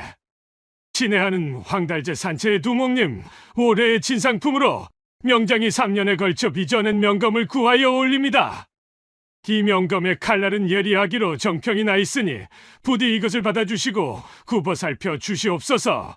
또한 예리함을 시험해보고 싶으시면 이 서찰과 명검을 가지고 심부름간 녀석의 목을 쳐서 끝내주셔도 좋습니다. 하니 부디 꼭 그래 주십시오. 아니, 뭐라고요? 정말 그 서찰에 글이 써있단 말입니까? 보아하니 자네 강 건너 고을의 염참봉 심부름으로 온 모양이로구만. 염참봉이 매년 황달제의 산적 두목에게 공물을 바치며 약탈과 화를 면해왔던 것은 장안에 파다하게 소문이 나 있는 사실이지. 그 욕심 많은 중생과 무슨 약조를 맺었는지는 내 모르겠다만 아마도 약조를 지키고 싶지 않아 까막눈인 자네를 이 심부름의 재료로 사용한 모양이로군. 말도 안 됩니다. 어찌 우리 아버지의 의형제라는 사람이 나에게 이런 짓을 한단 말입니까? 딸과 혼인을 시켜주겠다는 말을 철석같이 믿고서 10년간을 개처럼 일해온 나에게 어찌? 어허, 나무 아미타불. 이튿날 아침 충격을 금할 수 없었던 제적은 심부름을 포기하고 스님을 따라 첩첩산골에 처박혀 있는 암자로 들어갔습니다. 염참봉에 대한 원한도 원한이었지만 제적을 더욱 괴롭혔던 사실은 자신을 죽이려는 글 한 줄 읽을 줄도 몰라 그런 멍청한 심부름을 하며 신이 나 있던 자신에 대한 멍청함이었지요. 그것이 여간 한스럽게 느껴진 것이 아닌 제적은 그날부터 노스님을 졸라 죽기 살기로 글 공부에 매진했습니다.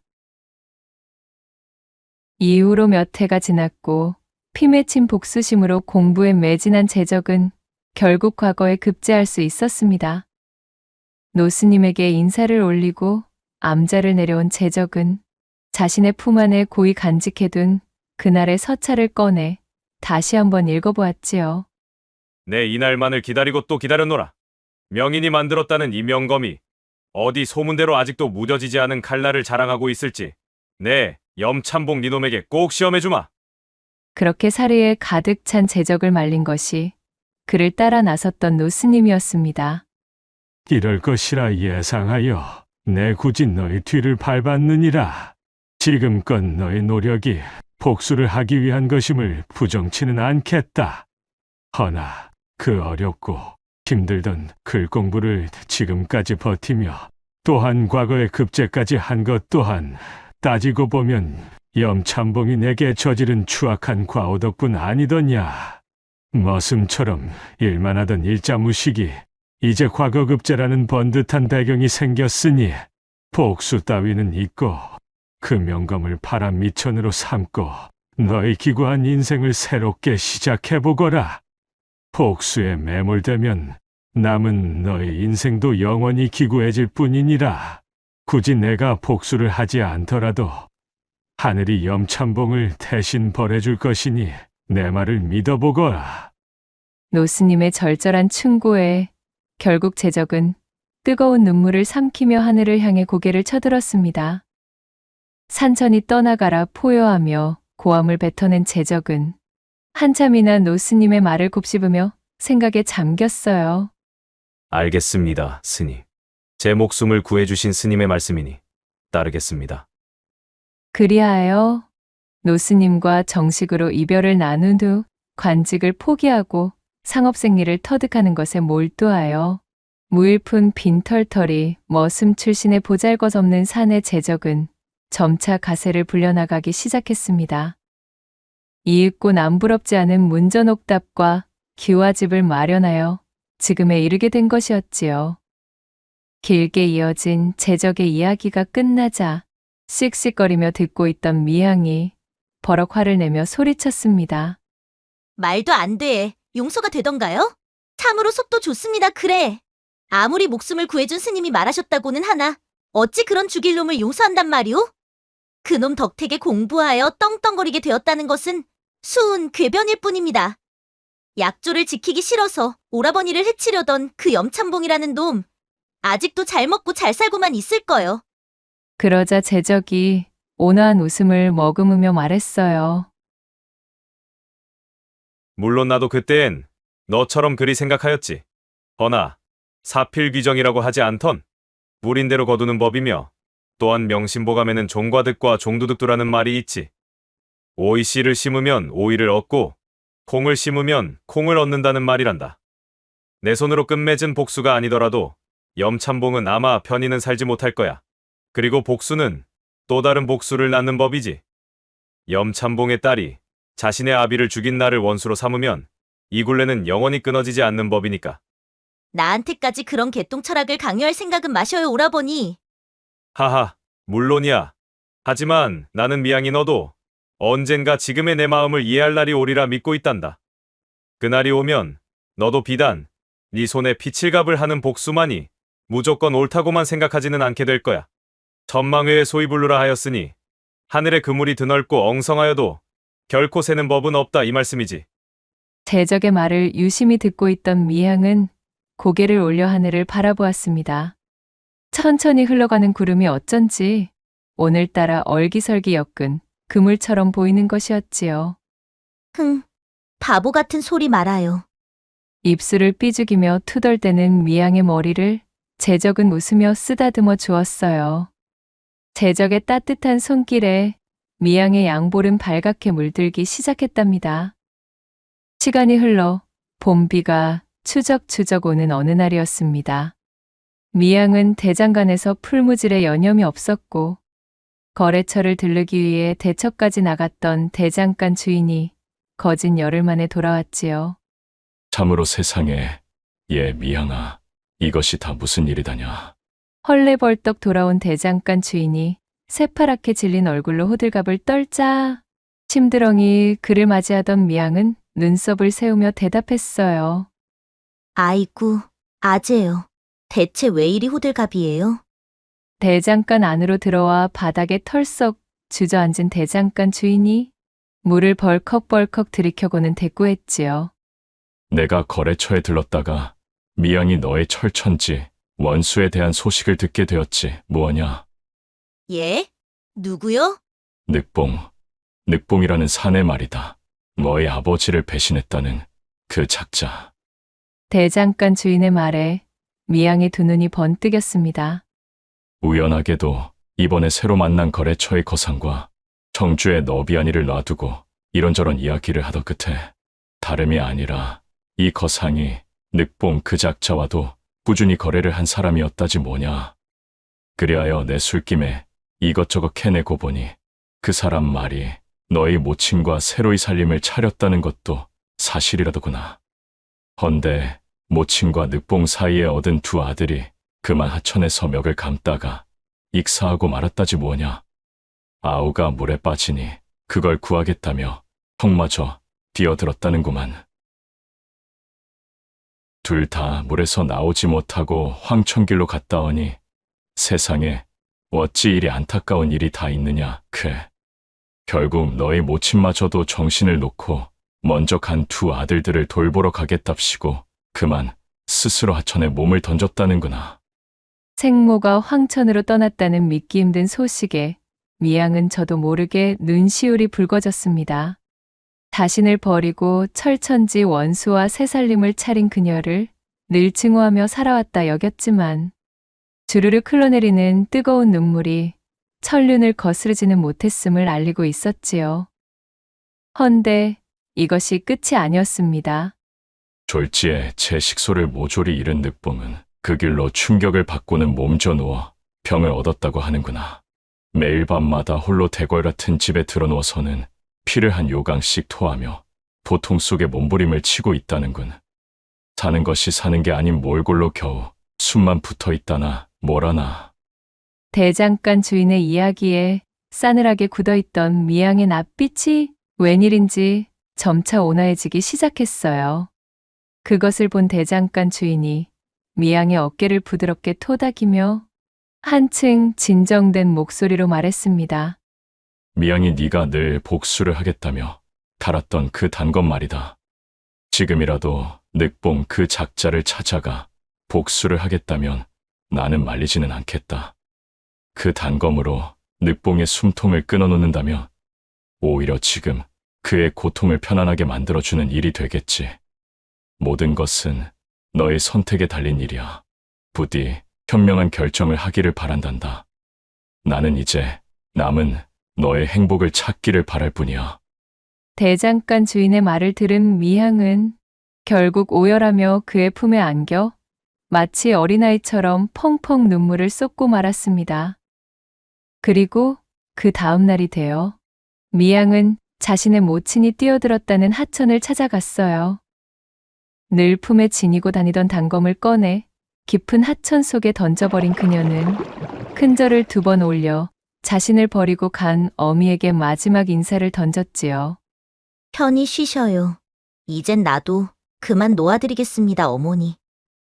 이후 대장간으로 돌아온 미향은 오랜 기간 지녀온 제 가슴 속의 응어리를 조금씩 털어내고 대장간 주인과 함께 대장간을 부흥시키는 것에만 몰두했지요. 오갈 데 없는 자신을 걷어주고 또한 기대할 어른의 부재를 채워준 대장간 주인을 제 아비처럼 모시며 그의 일을 도왔어요. 또한 제적과의 만남에도 불씨를 지펴 복수심으로 스스로를 망가뜨리는 일을 경고한 그의 성견지명에 다시금 감탄하는 계기를 마련하게 되었답니다. 이후 두 사람은 서로를 향한 연심을 키워나가 매우 돈독한 사이로 발전하게 되었고, 그렇게 늦음막이 혼례를 올리고 초야를 치르던 날, 각자가 서로의 아픔을 돌봐주며 함께 보듬는 존재가 되어주기로 깊은 약조를 하여 여생을 행복하게 지냈다는 후문이 전해지고 있사옵니다. 마지막 3번째 이야기 시작합니다. 옛날 옛적 한양의 근사한 기와집의 주인 홍판서는 이름난 만석군의 부자였습니다. 기름진 논밭이 끝없이 펼쳐져 있고 집 안에는 돈과 곡식이 넘쳐 흘렀지요. 대대손손 벼슬을 명문가의 자손으로 그 권세 또한 하늘을 찌를 듯했습니다. 조상 대대로 내려오는 귀한 골동은 그 가치를 쉬이 매길 수 없을 정도였어요. 그러나 이 모든 것을 제쳐두고 홍판서가 가장 자랑스러워하는 것은 따로 있었습니다. 바로 혼기가 꽉 찬 외동아들 호권이었답니다. 호권은 신원서판, 즉 신수, 말솜씨, 글재주, 판달력, 그 어느 하나 빠지는 것이 없었습니다. 훤칠한 키에 뚜렷한 이목구비는 보는 이의 눈길을 사로잡았고 학문에 대한 깊이와 식견 또한 남달랐습니다. 글 솜씨는 어찌나 뛰어난지 붓을 들면 한 폭의 그림과 같은 글이 쏟아져 나왔지요. 옳고 그름을 판단하는 능력 또한 뛰어나 주변 사람들은 그의 지혜에 감탄하곤 했습니다. 이렇다 보니 당연히 홍 판서의 집에는 매파들의 발길이 끊이지 않았지요. 혼기가 찬 아들의 짝을 찾기 위해 문지방이 닳도록 드나들었습니다. 고관대작의 집안에서 줄줄이 청혼이 들어왔고 아름답고 현숙하기로 소문난 규수들의 혼담이 끊이지 않았어요. 하지만 홍 판서는 매파들의 말에도 혼담이 오가는 규수들의 초상화에도 눈길 한 번 주지 않았습니다. 그의 마음은 이미 정해져 있었기 때문입니다. 홍 판서는 어릴 적 중마고우였던 백초씨와 혼약을 맺은 상태였습니다. 비록 지금은 백초씨 집안의 형편이 예전 같지 않았지만 홍 판서는 친우와의 신의를 저버릴 생각이 없었답니다. 허나 홍 판서의 부인은 이러한 남편의 고집이 마음에 들지 않았지요. 대감, 젊은 시절의 한 혼약을 정말 지킬 셈이십니까? 대감의 친구는 이미 저승으로 떠난 지 오래 그 집의 가세 또한 몰락하였기에 우리 호권이 그 집 딸과 혼례를 치른다면 세상의 웃음거리가 될 것이 자명합니다. 어허, 여보시오. 부인, 내 이미 백초씨와 굳은 약조를 맺은 지가 오래입니다. 어찌 그 약속을 저버릴 수 있겠소? 홍 판서는 부인이 혼담 이야기를 꺼낼 때마다 단호하게 말했습니다. 아니 대감, 언제까지 낡은 약속에 얽매여 계실 참이신지요? 우리 호권이에게 더 좋은 배필을 찾아줘야지요. 홍 판서 부인은 간절한 눈빛으로 남편을 설득하려 했어요. 백초시대 교수도 물론 훌륭하겠지만 우리 호권이에게는 더 나은 자리가 얼마든지 있습니다. 대감도 아시지 않습니까? 저 녀석은 장차 이 나라를 이끌어갈 인재로 클 상인데 그에 맞추어 혼사도 신중해야 하지 않겠습니까? 홍 판서 부인은 아들의 앞날을 생각하며 더 좋은 혼처를 찾고 싶어 했습니다. 부인, 물론 호권이의 앞날도 중요하오. 하지만 사람의 도리가 더 중요한 법이오. 허니 나는 백초씨와의 약속을 앞으로도 지킬 것이오. 게다가 백초씨의 여식 수련이는 부인이 생각하는 것 이상으로 좋은 아이입니다. 홍 판서가 고집스럽게 말하며 부인의 마음을 돌리기 위해 예전의 이야기를 하나 꺼내기 시작했습니다. 그것은 언젠가 홍 판서가 백초 씨의 집에 들렀다가 본 모습이었지요. 백초 씨는 대대로 학문을 숭상해온 집안의 후손이었으나 넉넉지 못한 형편에 일찍이 벼슬기를 포기하고 고향으로 돌아왔습니다. 선대로부터 물려받은 재산이라고는 작고 낡은 초가 삼간과 메마른 밭대기 몇 마지기가 전부였지요. 하지만 백초 씨는 좌절하지 않았습니다. 그는 부지런히 논밭을 일구고 틈틈이 책을 읽으며 선비로서의 본분을 잊지 않았답니다. 다행히 그런 백초 씨에게는 든든한 반려자가 있었어요.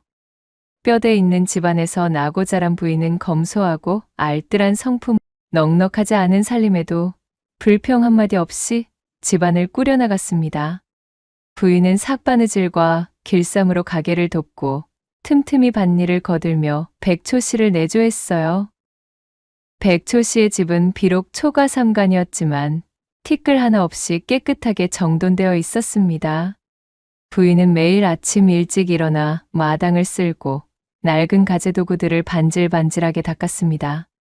마당에는 작은 텃밭이 있었는데 부인은 이곳에 상추와 깻잎, 고추 등 갖가지 채소를 심어 갖고 왔습니다. 텃밭은 언제나 반듯하게 다듬어져 있었고 잡초 하나 찾아볼 수 없었어요. 백초 씨는 젊은 시절, 비록 과거에는 낙방했지만 학문에 대한 열정은 식지 않았습니다.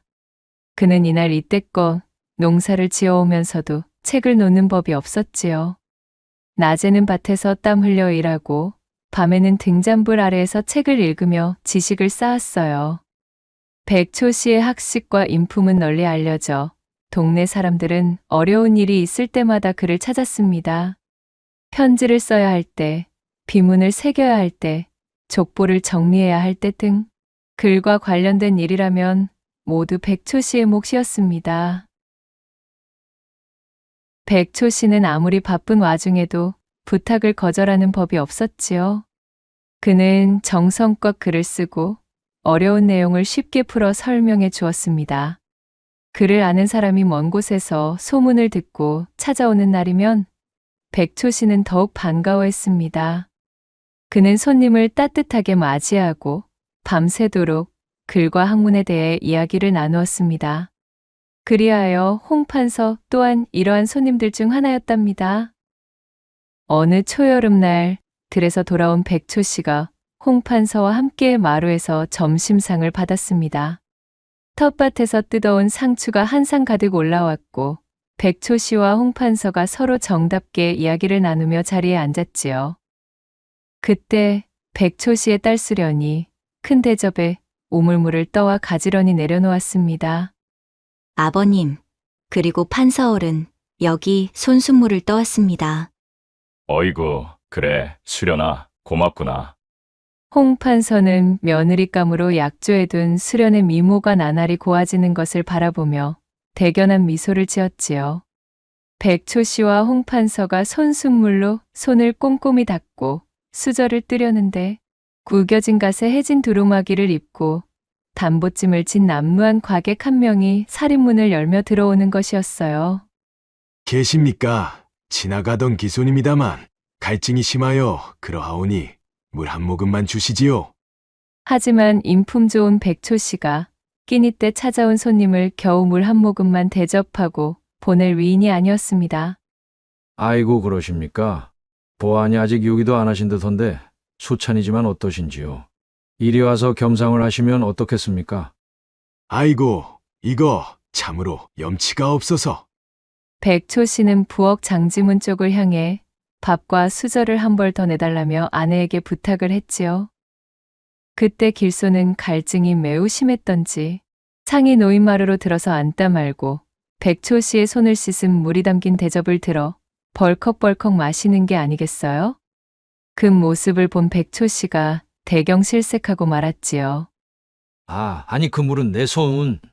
헌데 백초 씨의 딸 수련이 쪼르르 달려오더니 백초 씨의 팔을 붙들어 그를 말리고는 길손이 반쯤 마시다가 내려놓은 손 씻은 물을 두 손으로 잡고 벌컥벌컥 다 마셔버리는 것이었습니다.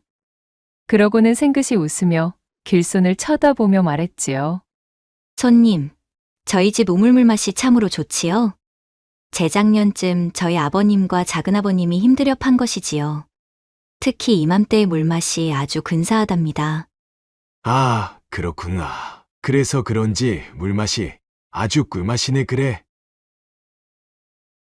수련은 싱그러운 미소를 띄우고는 물러갔고 길소는 맞바람에 개눈 감추는 속도로 고봉밥을 다 비운 다음 깊이 허리 숙여 백배 인사를 하고 살인문을 빠져나가 가던 길을 재촉하였습니다. 길손이 떠나고 나서 백초 씨가 딸 수련이를 불렀지요. 아니 수련아, 길손이야 손수물인 줄을 모르고 마셨다지만 대체 너는 어찌하여 마신 것이냐? 그러자 수련이 웃으며 대답했어요. 그 길손이 아버님 말씀을 들었는지는 모르겠으나 만약 자신이 들이킨 물이 손 씻은 물인 줄 알았다면 판서 어르신도 함께인 자리에서 그분이 얼마나 무안했겠습니까? 하여 길손의 무안을 덜어드리고자 저 역시 그 앞에서 손수물을 비운 것입니다. 경거망동하여 부끄럽사옵니다. 아버님, 그리고 판서 어르신. 수련의 대답을 들은 백초 씨가 크게 웃음을 터뜨렸고 처음부터 끝까지 그 모습을 보고 있었던 홍판서 또한 며느리로 점찍어둔 수련이 보통 내기의 아이가 아니란 것을 알았지요. 수련아, 참으로 너의 인망이 내 아버지를 쏙 빼닮았구나. 내 며느리 보기 이리도 좋으니 이 어찌 기쁘지 않을 수가 있겠느냐? 홍판서가 수련의 어깨를 토닥여주며 말했고 수련은 두 뺨을 붉게 물들이며 고개를 푹 숙이고는 쪼르르 부엌으로 도망쳐버렸지요. 가슴에 간직하고 있던 이야기를 마친 홍판서가 부인에게 말했습니다. 우리 며느리로 정해둔 수련이는 그런 아이요. 그 어디에서도 우리 수련이 같은 인품의 며느리는 찾아보기 힘들 것이오. 그러니 부인, 나는 백초 씨와의 약속을 깰 생각이 추호도 없습니다. 우리의 혼약을 아는 사람은 다 아는데 친구가 죽고 집안이 몰락했다고 정해둔 혼약을 파기하면 그거야말로 웃음거리 아니겠습니까? 대감, 허나, 이 문제에 대한 이야기라면 이제 더 이상은 듣지 않겠소이다. 그만 물러가시오 부인. 남편의 성화에 어쩔 수 없이 방에서 빠져나온 홍판서 부인은 속이 까맣게 타들어가는 기분이었습니다. 일이 되면 당사자의 마음이라도 돌려보아야 하겠구나. 그럼 몰락한 집 구석에 귀한 내 아들을 장가 보낼 수야 없지 않겠는가. 부인은 제 아들인 호건을 붙잡고 간곡하게 설득도 해보고 때로는 눈물로 호소하기도 했습니다. 호건아, 어미의 마음을 정녕 모르겠느냐? 너는 장차 이 집안을 이끌어갈 기둥이다. 너의 혼사는 단순히 너만의 일이 아니란다. 가문의 번영과 미래가 걸린 중대한 일임을 모르는 것은 아니겠지? 홍판서 부인은 애절한 목소리로 아들을 설득하려 했어요. 하지만 부전자전, 호건의 마음 역시 홍판서처럼 확고한 것이었지요. 어머님, 물론 어머님의 마음을 모르는 바가 아닙니다. 허나 소자 아버님의 뜻을 따르는 것이 옳다고 생각합니다. 아버님께서는 오랜 시간 동안 백초씨 어른과 신의를 지켜오셨습니다. 소자 역시 그 약속을 깨뜨릴 수 없습니다. 호건은 정중하지만 단호한 어조로 대답했습니다.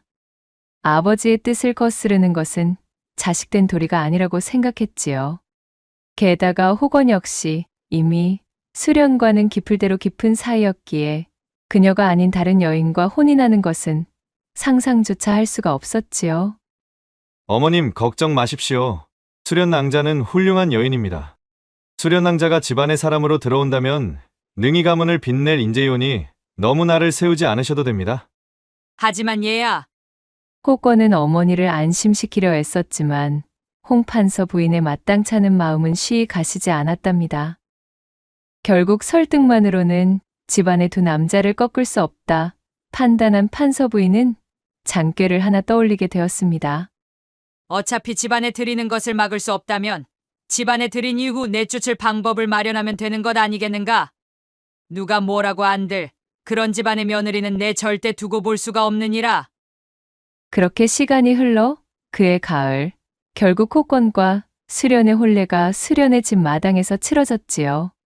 소박하지만 정갈한 혼례식이었습니다. 혼례가 끝난 이후 호건은 제 신부인 수련을 데리고 본가로 들어왔지요.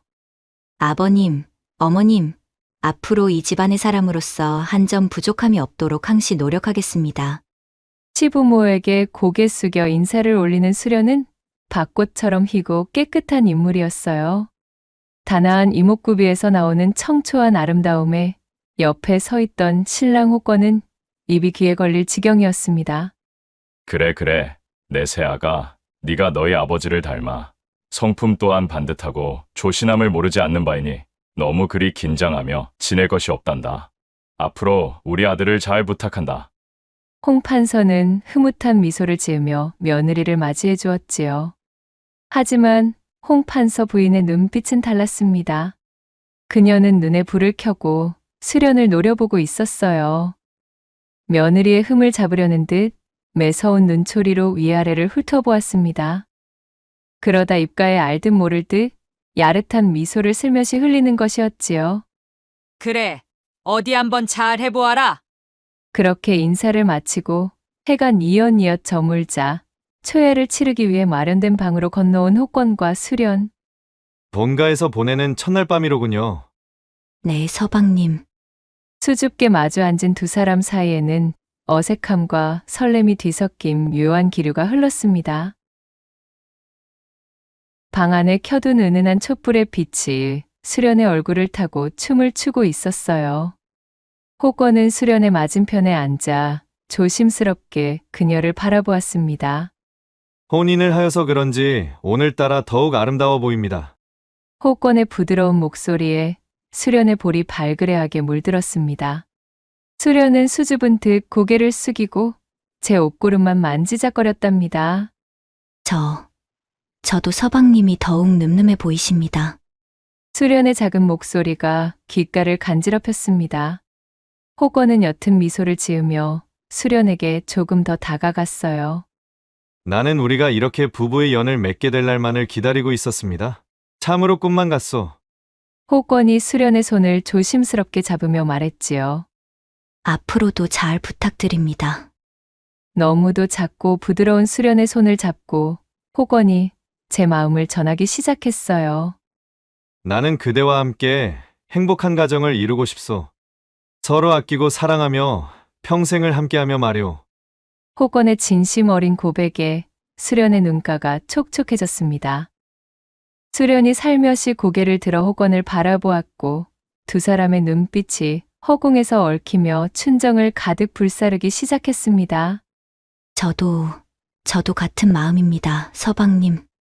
수련의 목소리가 떨리고 있었지만 그 안에는 호건을 향한 진심이 가득 담겨 있었어요. 호건은 웃으며 수련의 손을 더욱 굳게 잡았습니다. 두 사람 사이를 흠뻑 적시는 애정의 기류가 마치 봄날의 아지랑이처럼 피어올랐습니다. 이윽고 호건과 수련은 합 한 줄을 나눠 마셨습니다. 호건은 조심스럽게 촛불을 끄고 수련의 옷구름으로 손을 가져갔지요. 이미 수련의 집에서 몇 번 자리를 가진 경험이 있는 호건은 능숙하게 수련의 옷가지를 벗겨냈습니다. 겹겹이 껴입은 옷가지들이 하나씩 벗겨질 때마다 수련의 하얀 속살이 달빛 아래 수줍게 드러나는 것이었지요. 호건은 조심스럽게 수련을 눕히고 그 위를 미끄러지듯 올라탔습니다. 그리고 옥문 깊숙이 제 장승을 밀어넣으려 힘을 싣는 그 순간 호건은 자신 앞에 펼쳐진 예상치 못한 상황에 몹시 당황하고 말았습니다. 아니 이것이 대체... 조신하기 짝이 없던 청초한 제 아내 수련이 자신의 목을 껴안은 채 요분지를 해대는 것이 아니겠어요? 제 허리를 분주히 흔들며 엉덩이를 금침에서 붙였다가 떼었다가를 반복하는 그 몸짓. 이는 분명 남자의 흥을 돋우기 위한 요분질이었습니다. 이 요분질이라 함은 보통 색주가의 기녀들이나 하는 짓이었지요. 반가의 규수가 그것도 초야의 서방 앞에서 이런 행동을 한다는 것은 상상조차 할 수 없는 일이었습니다. 이 모습을 본 호건은 머릿속이 새하얘지는 듯 했습니다. 하늘이 무너지는 것 같은 충격에 사로잡힌 그는 그간 믿고 있었던 수련에게 배신당했다는 생각까지 들었지요. 가슴이 찢어지는 것 같은 비통함과 함께 괘씸함이 물밀듯 밀려왔습니다. 어찌 이럴 수가... 호건은 떨리는 목소리로 중얼거리며 자리에서 벌떡 일어났어요. 더 이상 수련과 한 공간에 있을 수 없다는 생각만이 가득했으니까요. 호건은 옷을 주섬주섬 챙겨 입고 그대로 방을 박차고 나와버렸습니다. 저 서방님, 어찌 그러시나요, 서방님? 등 뒤에서 수련의 애타는 목소리가 들렸지만 호건은 고개를 돌릴 생각조차 하지 않았어요. 싸늘한 밤 공기가 호건의 뺨을 때리며 부딪혔고 그는 허망한 눈으로 하늘을 바라보며 그렇게 엉망진창이 되어버린 초야를 뜬 눈으로 지새우고 말았습니다. 이튿날 아침 호건은 이 모든 사실을 제 부모에게 고했지요. 효심이 깊었던 호건은 차마 이 문제를 두고 부모님께 비밀로 할 수가 없었던 것입니다. 간밤에 있었던 일에 대해 전애들은 홍판서는 두 눈을 질끈 감은 채 탄식만을 흘렸고 판서 부인은 이때다 싶어 목소리를 높이며 외쳤지요. 내 진작에 그 집안의 씨가 이 사달을 낼 줄 알고 있었다. 그러게 제가 무엇라 했습니까? 진작 이 혼사를 없던 것으로 하자 하지 않았습니까? 허나 어머님, 제가 어제는 하도 당황하여 성급하게 신방을 나와버렸으나 대체 어찌된 연유인지 수련에게 한번 물어나 보는 것이 좋지 않겠습니까?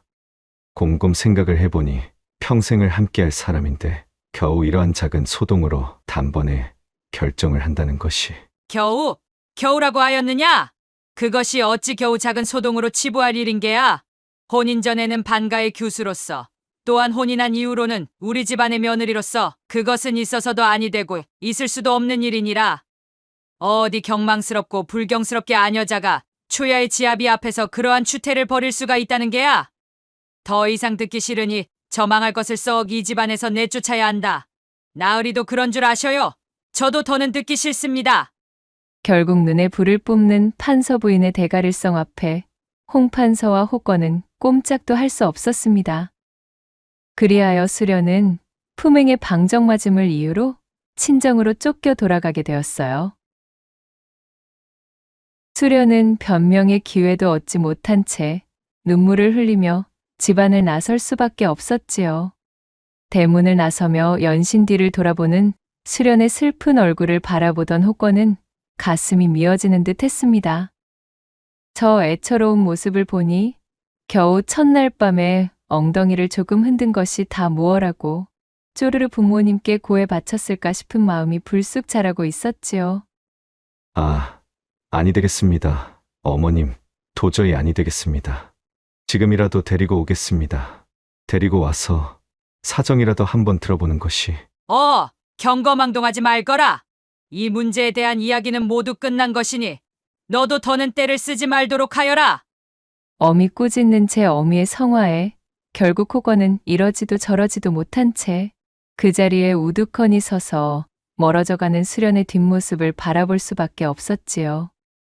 그날 이후로 3년이라는 긴 세월이 흘렀습니다. 그 사이 호건은 과거에 급제하여 벼슬길에 올랐고 관직을 얻어 입신양명의 꿈을 이루게 되었습니다. 하지만 그럼에도 불구하고 호건은 전혀 기쁘지 않았어요. 호건에게는 첫날 밤에 벌어진 악몽 같던 일이 여전히 그의 마음속 깊은 곳에 자리 잡고 있었기 때문이었지요. 허나 수련을 마음 깊이 품고 있었던 호건은 이후로 새로운 장가를 들 생각조차 하지 않은 채 홀로 지내고 있었습니다. 수련은 지금쯤 어찌 지내고 있을까? 그때 어머님의 성화에 휩쓸려 눈을 감은 것이 두고두고 후회가 되는구나. 어찌하여 색주집 여인들이나 할 법한 그런 경한 몸짓을 취하였는지 부인을 내쫓기 전에 허심탄회하게 물어나 볼 것을. 평생을 함께하자 약조한 사람에게 나라는 놈은 도대체 어찌하여 그런 태도를 취할 수밖에 없었는가. 참으로 이 조선 천지에 나만큼 아둔하고도 멍청한 사내는 없을 것이다. 혼인을 파기한 이후 호건은 내내 수련에 대한 생각뿐이었지요. 그러나 첫날 밤을 제대로 치르기도 전에 소박을 놓은 아내를 선뜻 찾아갈 용기가 나지 않았던 데다 어영부영 3년이라는 시간까지 흘러버리니 엄두조차 내지 못한 채 마음속으로 수련을 그리워만 하고 있었습니다. 그리하여 호건은 일부러 한양에서 멀리 떨어진 함경도에서 관직 생활을 하며 그날의 기억을 지우려 애쓰고 있었지요. 함경도에서 관직 생활을 하는 동안 한양의 홍판서 댁에서는 호건의 새 혼사를 위한 움직임이 끊이지 않았습니다.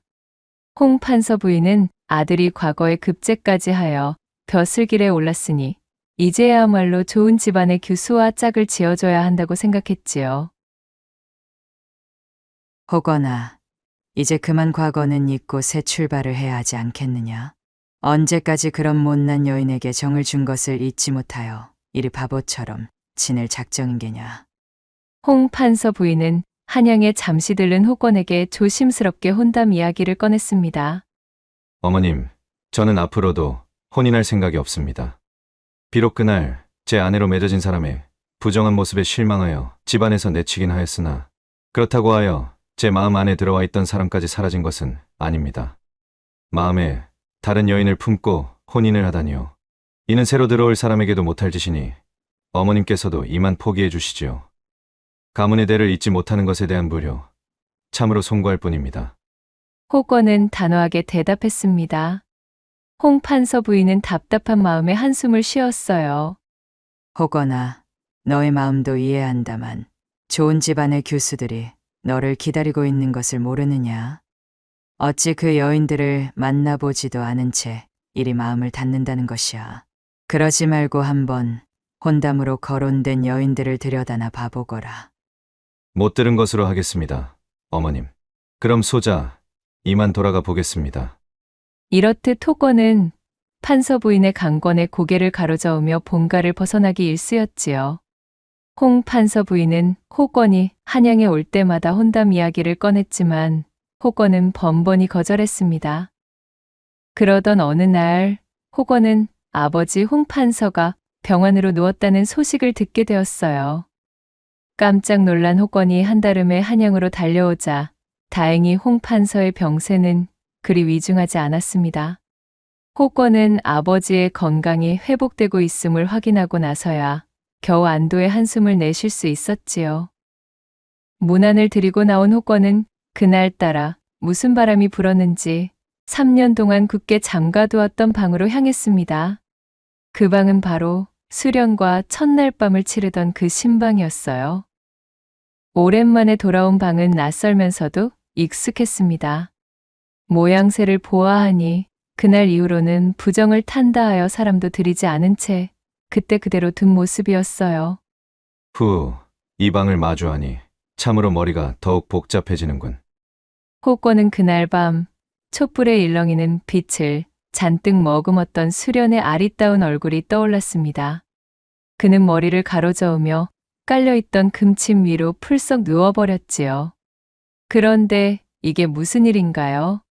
금침에 들어놓은 자신의 등 뒤에서 정신이 번쩍 들 정도로 따끔한 통증이 느껴지는 것이 아니겠어요? 으악! 따가워! 깜짝 놀라 몸을 일으킨 호건이 이부자리를 살펴보았습니다. 곧이어 그는 믿을 수 없는 광경을 목격하고 말았지요. 이 금침은 분명 3년 전 수련이 초야를 치르던 날 누워 있었던 바로 그 금침이었습니다. 헌데 그 속에는 날카로운 작은 바늘이 위를 향해 여러 개 꽂혀 있는 것이었어요. 제대로 누웠다면 분명 금침에 누워있을 신부의 엉덩이와 허리 부근을 찌르는 위치였습니다.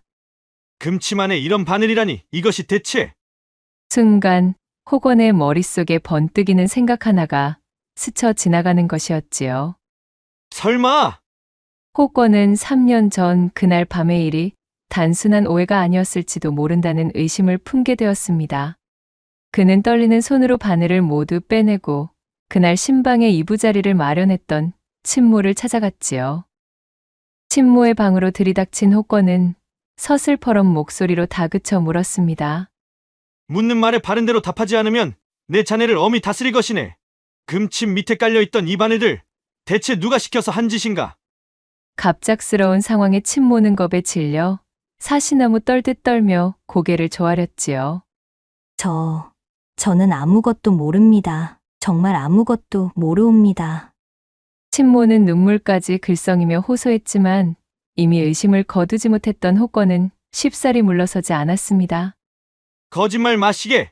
자네가 아니면 누가 초야를 치를 금침방에 들어와 이런 관계를 꾸밀 수가 있다는 말인가?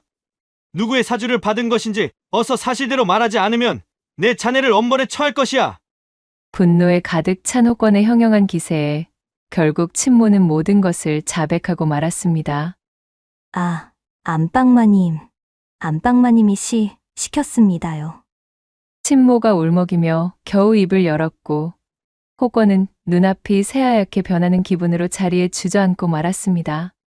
안방마님, 즉 판서 부인이자 자신의 어미가 바늘을 금침 요 속에 넣으라고 시켰다는 것이었습니다. 즉 아무런 잘못도 없던 수련은 초야를 치르던 그때 그저 금침 위에 누웠다가 바늘이 자신의 몸을 찔러 그것이 아팠기에 허리를 들썩였던 것뿐 요 분질과는 아무런 상관도 없었던 것이지요. 아니, 오히려 자신은 눕자마자 고통에 소리 질렀으나 수련은 그 아픔마저도 초야를 치르는 중 경거망동으로 보일까봐 그조차 입 밖에 내지 않고 꾹 참았던 것이라 생각하니 호건은 하늘이 무너지는 기분이 들었습니다. 내가 대체 무슨 짓을 저지른 것인가? 그런 것도 모르고 이 집안에서 수련을 내쫓다니. 누명을 쓰고 눈물을 흩뿌리던 수련이 대문을 나서며 돌아보던 마지막 그 얼굴이 다시금 떠올랐습니다. 화가 머리끝까지 뻗친 호건은 그 길로 홍 판서에게 모든 사실을 고했습니다. 아들의 이야기를 들은 홍 판서는 믿을 수 없는 충격과 분노에 휩싸이고 말았지요. 자신의 부인이 결백한 며느리이자 중마고우의 딸에게 그런 끔찍한 계략을 꾸몄다는 사실을 믿을 수가 없었습니다. 홍 판서는 분노에 찬 목소리로 하인을 불러 제 부인을 데려오라 명했고 잠시 뒤 떨리는 걸음으로 안방마님이 방으로 들어왔습니다. 대감, 무슨 일로 이리 급하게 찾으신 겁니까? 판서 부인은 영문을 모른 채 불안한 눈빛으로 남편을 바라보았습니다. 당신이 정녕 이러고도 반가의 안주인이란 말이시오. 어찌 갓 시집을 온 며느리에게 그런 참담하고도 몹쓸 짓을 할 수 있단 말이오. 홍 판서는 불같이 화를 내며 부인을 질책했어요. 판서 부인은 그제야 모든 것이 들통났음을 깨달았지요. 대감, 저는 그저 이 집안을 위해 그리한 것뿐입니다. 판서 부인은 변명하려 했지만 홍 판서의 분노는 쉽게 가라앉지 않았습니다. 더 이상은 듣기 싫소. 아무리 생각하여도 당신의 죄는 도대체가 용서를 할 수 있는 수준의 것이 아니오. 당장 이 집에서 나가시오. 오랜 세월 동안 함께 해온 부인이었지만 의와 예를 무엇보다도 중히 생각하던 홍 판서는 자신의 부인이 저지른 일에 대한 책임을 물어 그녀를 집안에서 내쫓고 말았습니다. 눈물 콧물로 범벅이 되어 홍 판서의 바짓가랑이를 붙들고 늘어진들 신뢰를 잃어버린 홍 판서는 그녀에게 눈길조차 주지 않았지요. 결국 판서 부인은 수련에게 행했던 악행을 고스란히 돌려받아 그렇게 달랑 보따리 하나 싸들고는 집안에서 쫓겨나게 되었습니다. 한편 모든 진실을 알게 된 호건은 곧바로 수련을 찾아 나섰어요. 더는 지체할 수가 없었습니다. 내내 마음에 걸렸던 바보 같은 자신의 실수를 바로잡을 수 있는 기회는 지금뿐임을 알고 있었지요.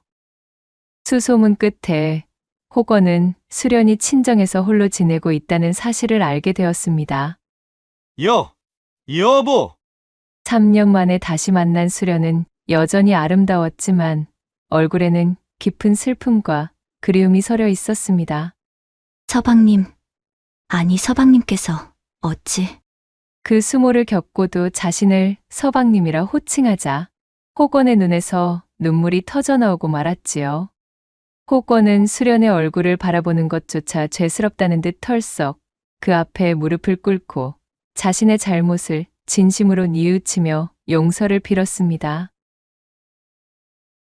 나 같은 글러먹은 종자는 감히 당신 같은 사람의 곁에 있을 자격조차도 없는 망종의 인간이었고요. 내가 잘못했어. 참으로 미안합니다.